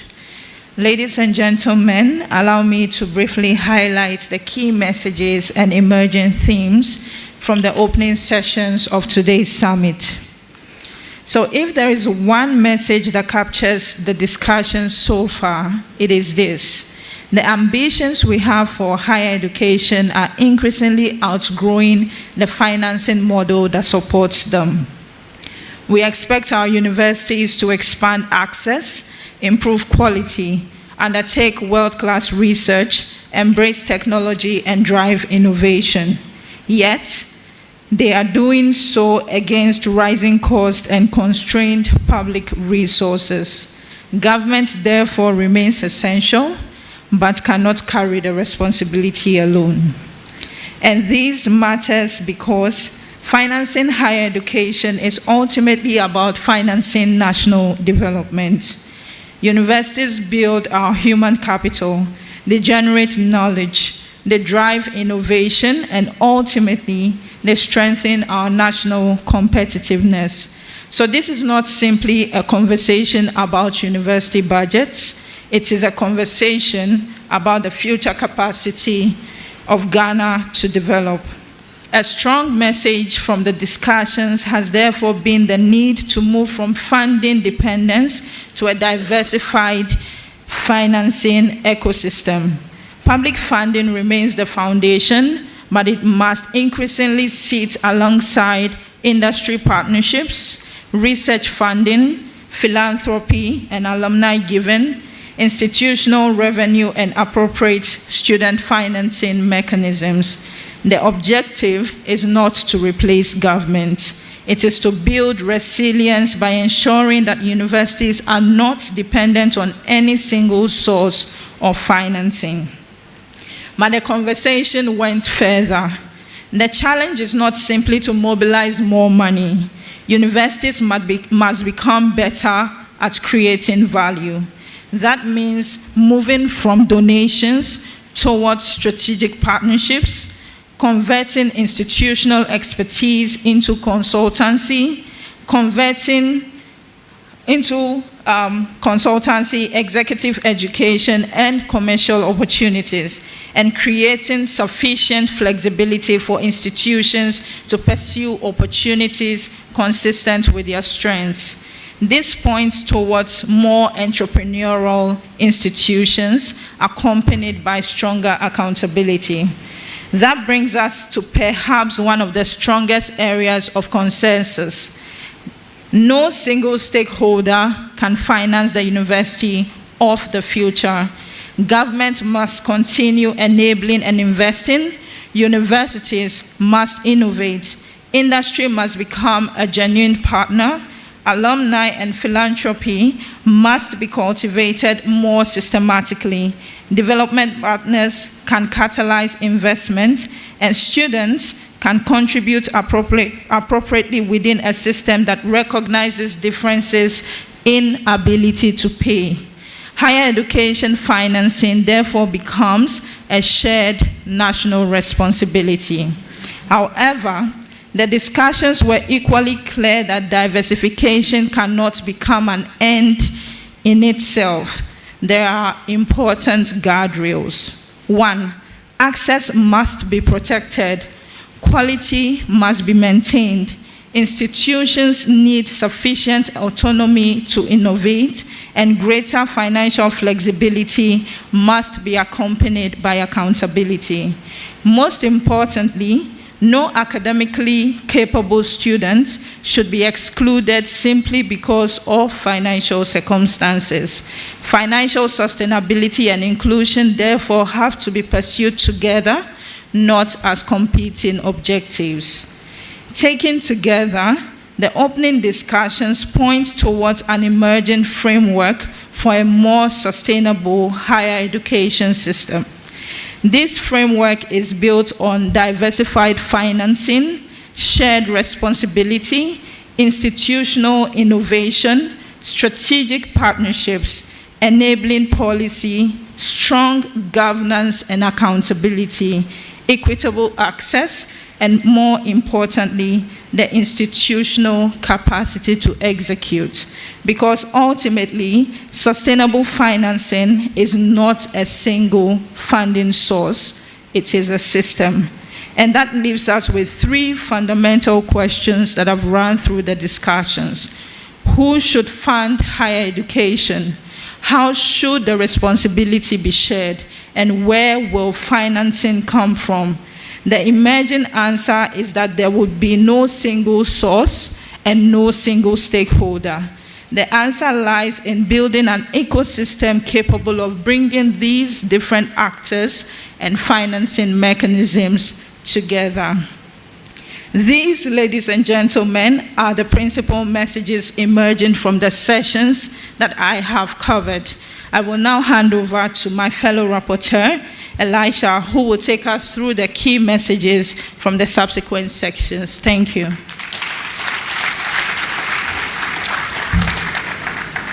Thank you very much, Joy. I'll move on to the next session where we looked at addressed by the special guest of honor. The central message was that sustainability or sustainable funding for higher education must be a shared responsibility.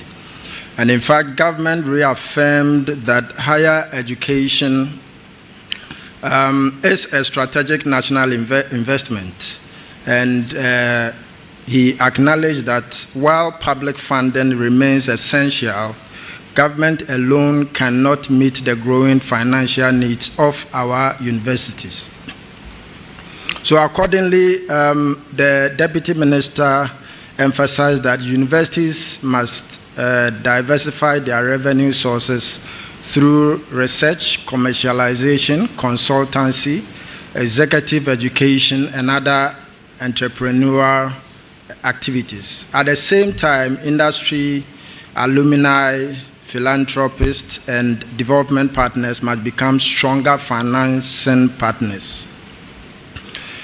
He stressed that government on its part must provide an enabling policy environment for innovation and partnership, while safeguarding accountability, academic freedom, access, equity, and quality. So from there, another part which we are going to include in our communique has to do with the stakeholders' perspective. We got two perspectives, one from UTAC and the second from our student.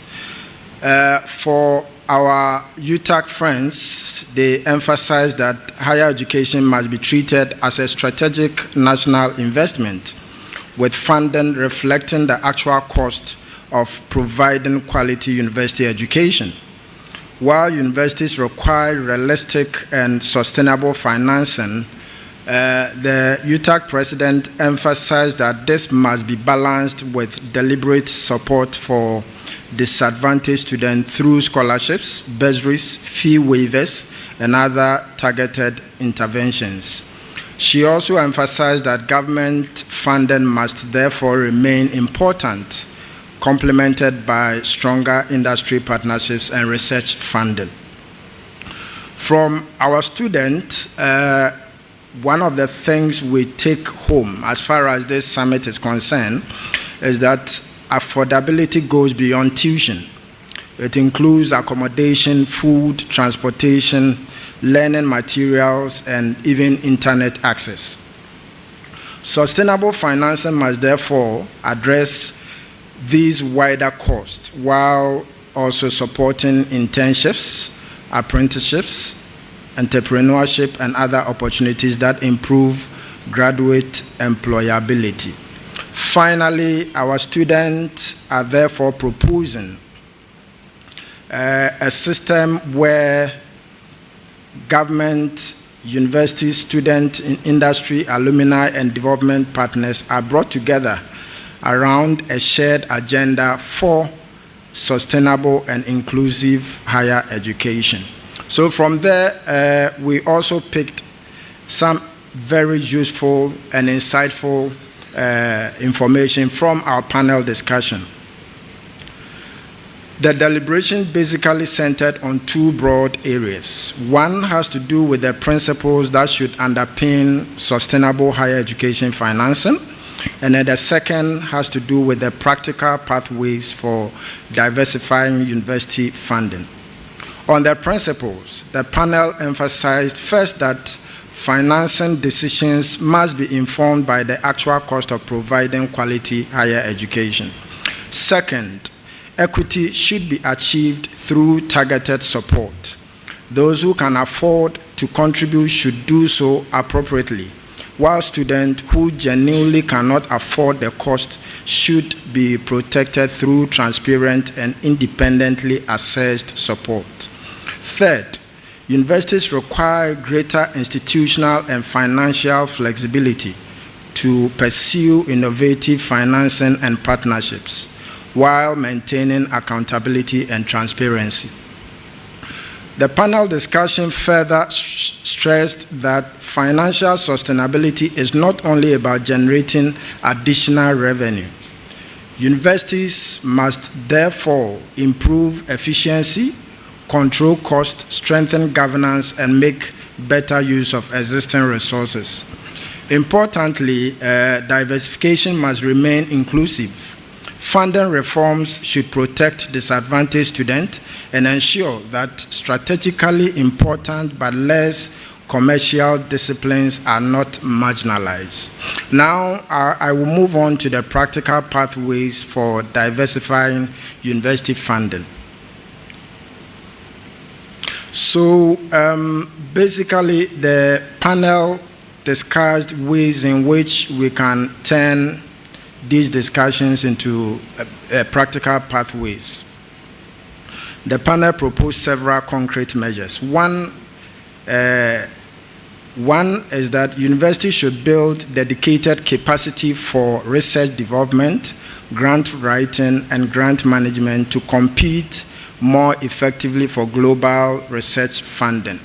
Second, universities should move beyond episodic alumni donations towards professionally managed endowment funds, supported by sustained alumni engagement, credible governance, and transparent management. Third, universities should more deliberately commercialize their knowledge and expertise through research, intellectual property, commercialization, consultancy, executive education, startups, and other appropriate revenue-generating activities.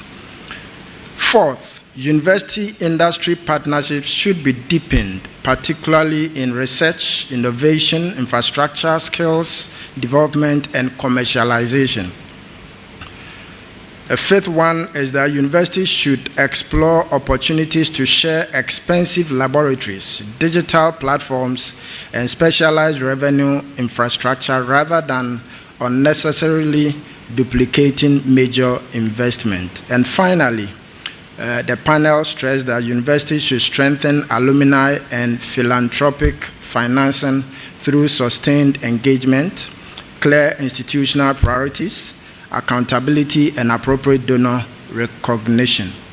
But overall, the emerging message is that the overall message from these deliberations is that there's a call for universities to move from funding dependence to financial resilience. So basically, this is a snippet or snapshot of what we are going to include in our communique. Thank you very much.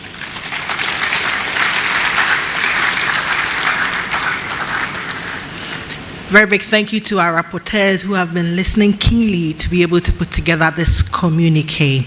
At this point, we are inching closer to the final of our inaugural summit. And at this point, I would invite back onto the stage the chair of the summit, Professor Nana Aba Apia Amfo, who will deliver her closing remarks. Please let's welcome her.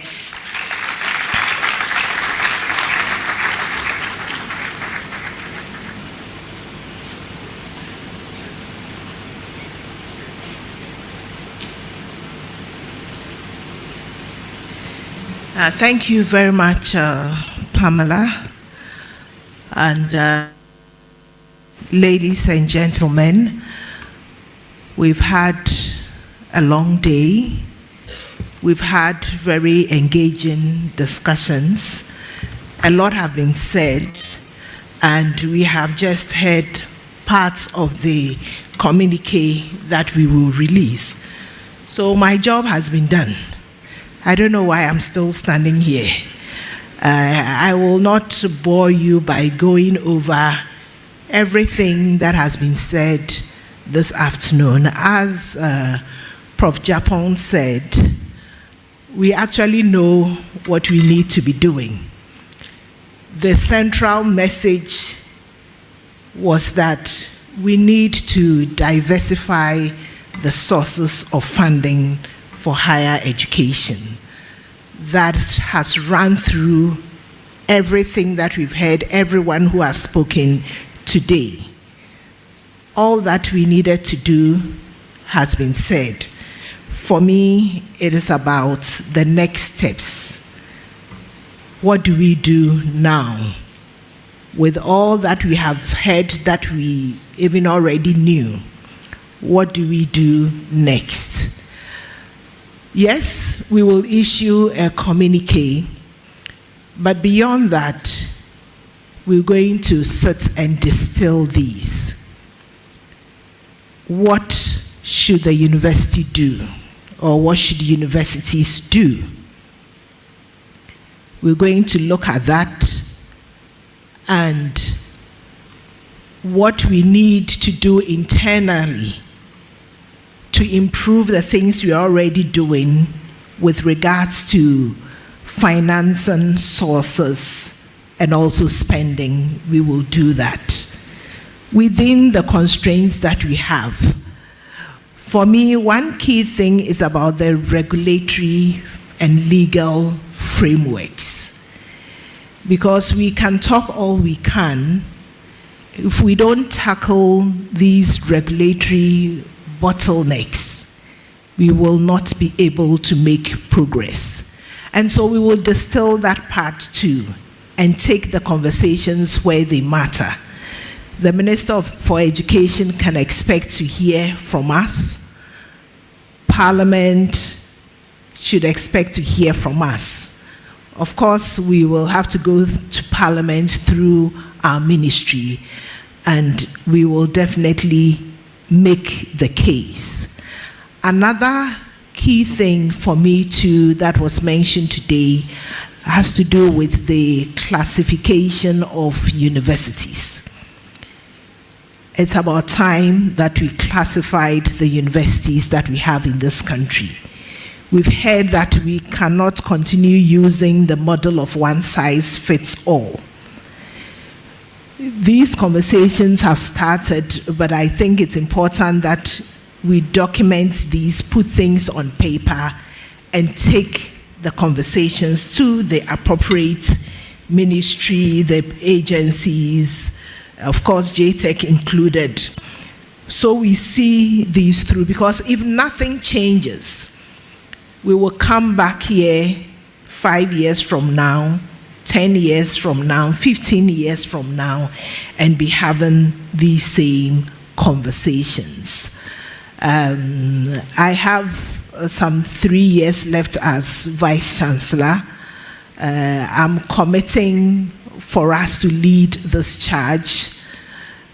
Even internally, having commissioning a project on what it actually takes for us to run our universities, what we are getting from where, and what we need to do, what we can do ourselves, what we need to champion for regulatory changes so that we can do these better. As I mentioned, it's been a long day. I don't want to bore all of us. We've had conversations. The next step is for us to take action. And so you can be sure that I'll be calling on all of you who matter in this conversation so that collectively we can take the next steps. I'm glad today the people who came here, we had our students participating, we had colleague university managers and leaders participating, we had our development partners, we had people from government and civil society organizations participated. So all of the sectors that matter in these conversations were here. And that for me is an indication that they are willing to work with us to move all of these from conversation into action.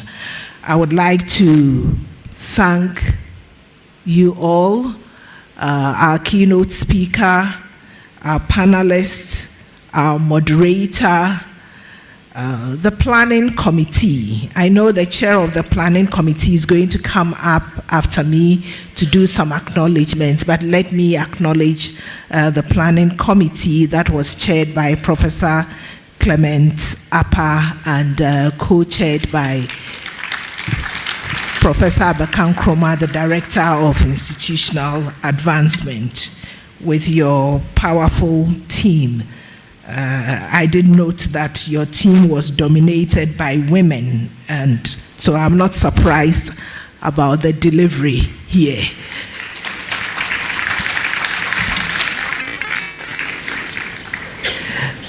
Before I take my seat also, let me thank our amazing MC, Pamela. Pamela works at our Public Affairs Directorate. She's a senior staff at our Public Affairs Directorate, and she certainly is brilliant, and thank you for delivering so well on this. Ladies and gentlemen, thank you also for coming. We will keep the conversation going, but more importantly, we will move into action so that in the next decade, when we come, it will be a different conversation. We will be assessing and reassessing the steps that we took towards diversifying funding in higher education. As we do all of this, we would want to be sure that we continue to be inclusive. It was not per chance that the theme was about sustainable funding pathways for inclusive higher education. We do not want to leave anybody behind in our quest to develop, to help develop our nation through higher education. Thank you all very much. Enjoy your lunch, and let's keep the conversation going. Thank you.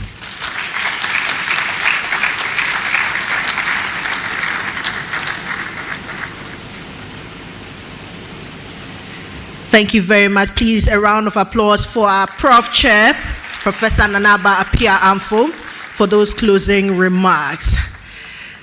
We all know that a successful summit such as this doesn't happen in the blue. It takes dedication, it takes investment, it takes commitment, and I'm happy to announce that there has been a planning committee that has been working tirelessly right from inception and conception of this particular summit to its implementation. And on this note, please permit me to welcome onto the stage the chair of the planning committee of this very inaugural Ghana Higher Education Summit, Professor Clement Appiah, who would do some acknowledgements.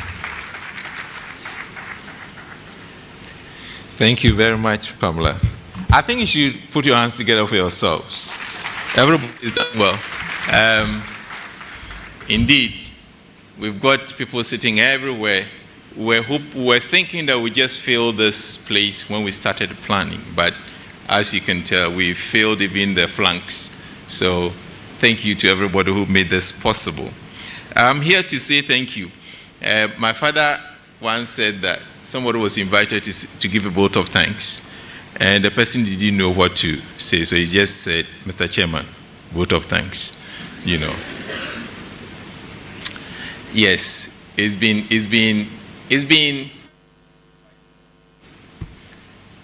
quite an event today, and we are grateful to everybody for coming. I'm here to thank everybody, as I said. So thank you, VC, for the appointment of Prof.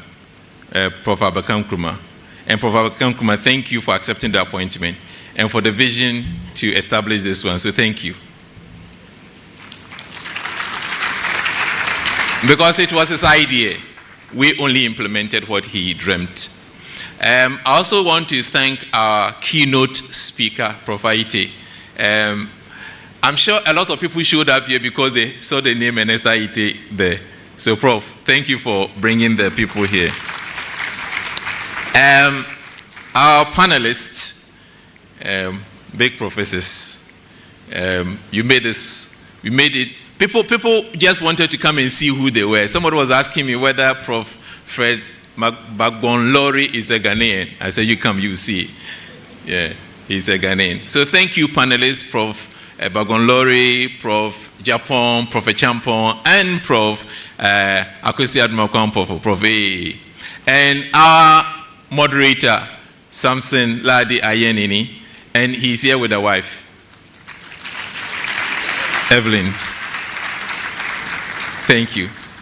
Now I want to invite the planning committee, so start coming down if you're part of the planning committee whilst I continue with my thank you to everybody.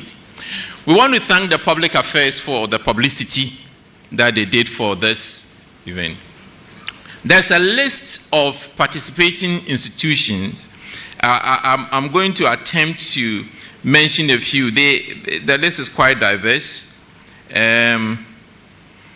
So with your permission, Joanna, yeah, the list.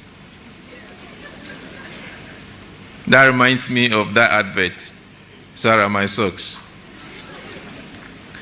Okay, so I said they should project it there from there, but anybody who came from any institution, registrars, finance directors, I've seen quite a few, and a few were in.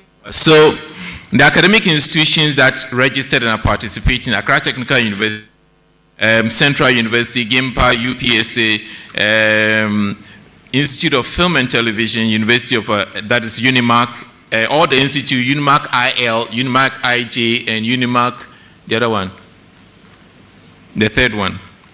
Unimark, we thank you. University of Cape Coast, University of Development Studies, University of Education, Winneba, of course our own University of Ghana, University of Mines and Technology, University of Skills Training and Entrepreneurial Development, that's a long one. University of Communication Technology, Sunyani Technical University, Yamfo Technical Institute, St. Teresa's College of Education, Hohoi, St. Vincent College of Education, Yendi, Blue Crest University, Garden City University, Nasford University, Pentecost University, Perez University, Wisconsin University International, Presbyterian University, Regent University College of Science and Technology, African American Entrepreneur. Then there are international universities, some people from international universities, including Vienna. Prof. Bodomo is here, Vienna University. Then there are pre-tertiary institutions, some of them that joined us. There are people from the ministries that joined, and some partners in higher education, like African Association of African Universities, Education Collaborative, Ghana NRW University Alliance. Then there are NGOs that joined us, including UNESCO. You saw them, and some banks. Stanbic was represented strongly. They said, why didn't we come to them for sponsorship? I couldn't answer. But the Stanbic is willing to sponsor us next time. So shall we put our hands together in advance? And I'm sure they are taking note of this, so when we go, they will not deny us this one. Now, I would want to introduce these people to you by name, so that next time, if you have to organize an event, you can invite them. Whilst doing that, I thought that VC, when she introduced Pamela, she would have said that I'm Pamela's agent. Anybody who wants to get Pamela to do anything, you can come through me. I'm the agent. Agency fee is not that much. So, Pamela, thank you very much. So, the people who are here by name, myself, Clement Kwamina Nsedu Apa, the chair, the co-chaired by Professor Abakem Nkrumah. Oh, Prof, please. Because they're going to take a nice photo of you here. Then Priscilla Chumesi Balfour, she's traveled. Then Professor Abna Yabua Benin, she just stepped out. Professor Johnny Ando Arthur, he's been called to a national assignment. He was here this morning.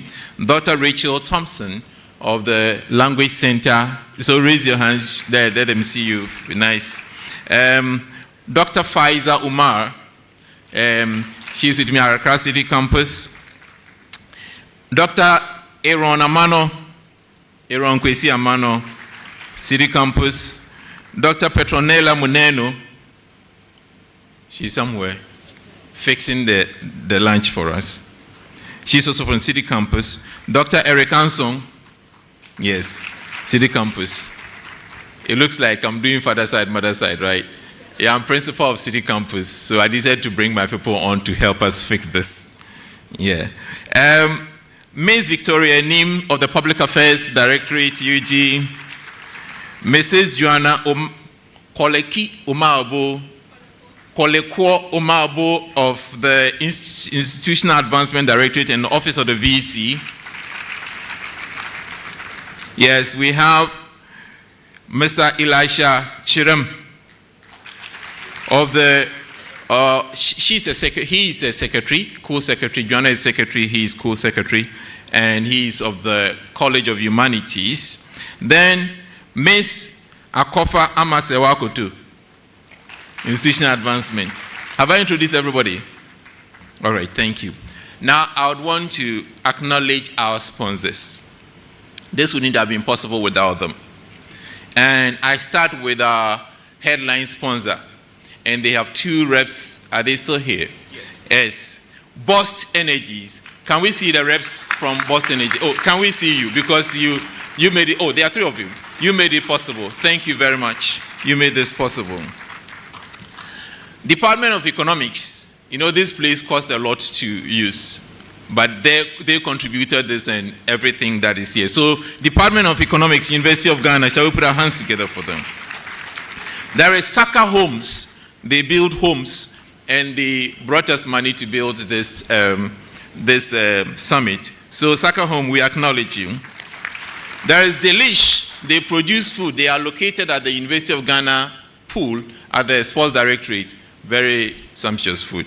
Please make sure you patronize their services. Then Tasty Treats. Everybody on University of Ghana campus knows Tasty Treats. They are catering for us and also past sponsoring this one. Eban Capital. Eban Capital, they are into fundraising. They also sponsored us here. And finally, the Office of the Vice Chancellor. So,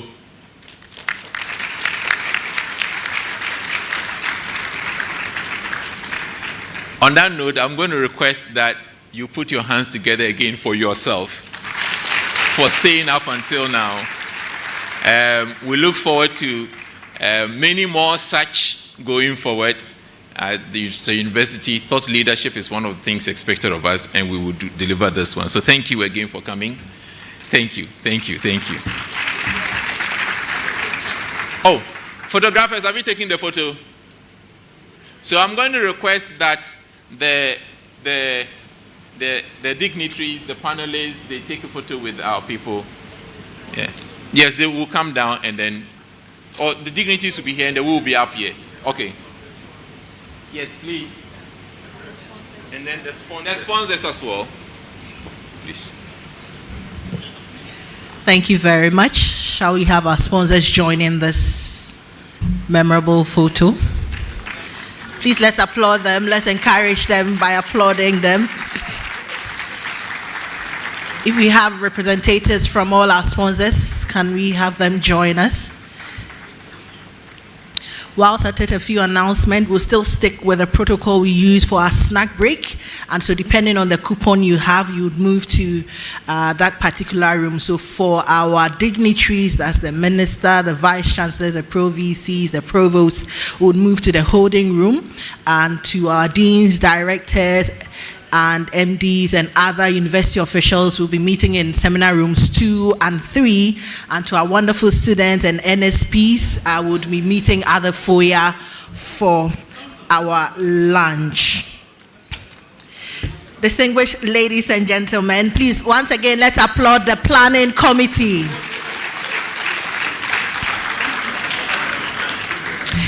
And I'm happy to announce that this brings us to the end of today's summit. And there's a lot we have said in this room, but it goes beyond what has been said. Like a senior colleague of mine likes saying, action and quoting. Action and quoting. All of these must generate into action. And of course, the chair has alluded to that. On behalf of the University of Ghana, on behalf of the chair of the summit, the planning committee, and the entire organizing team, thank you for being a part of this historic first edition of the Ghana Higher Education Summit.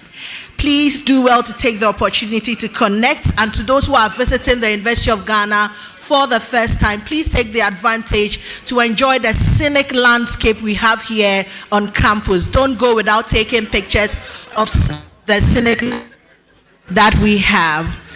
We wish you all a safe travel back to your universities, and we'll come back here again next year for the second edition.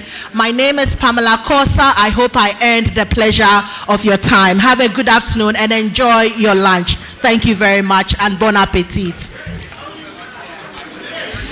A very big thank you to the technical team, everyone who has played a key role. To the technical team, we say thank you so much.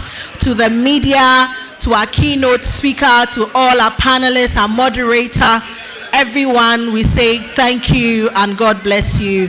Bon appetit, enjoy your lunch. Thank you.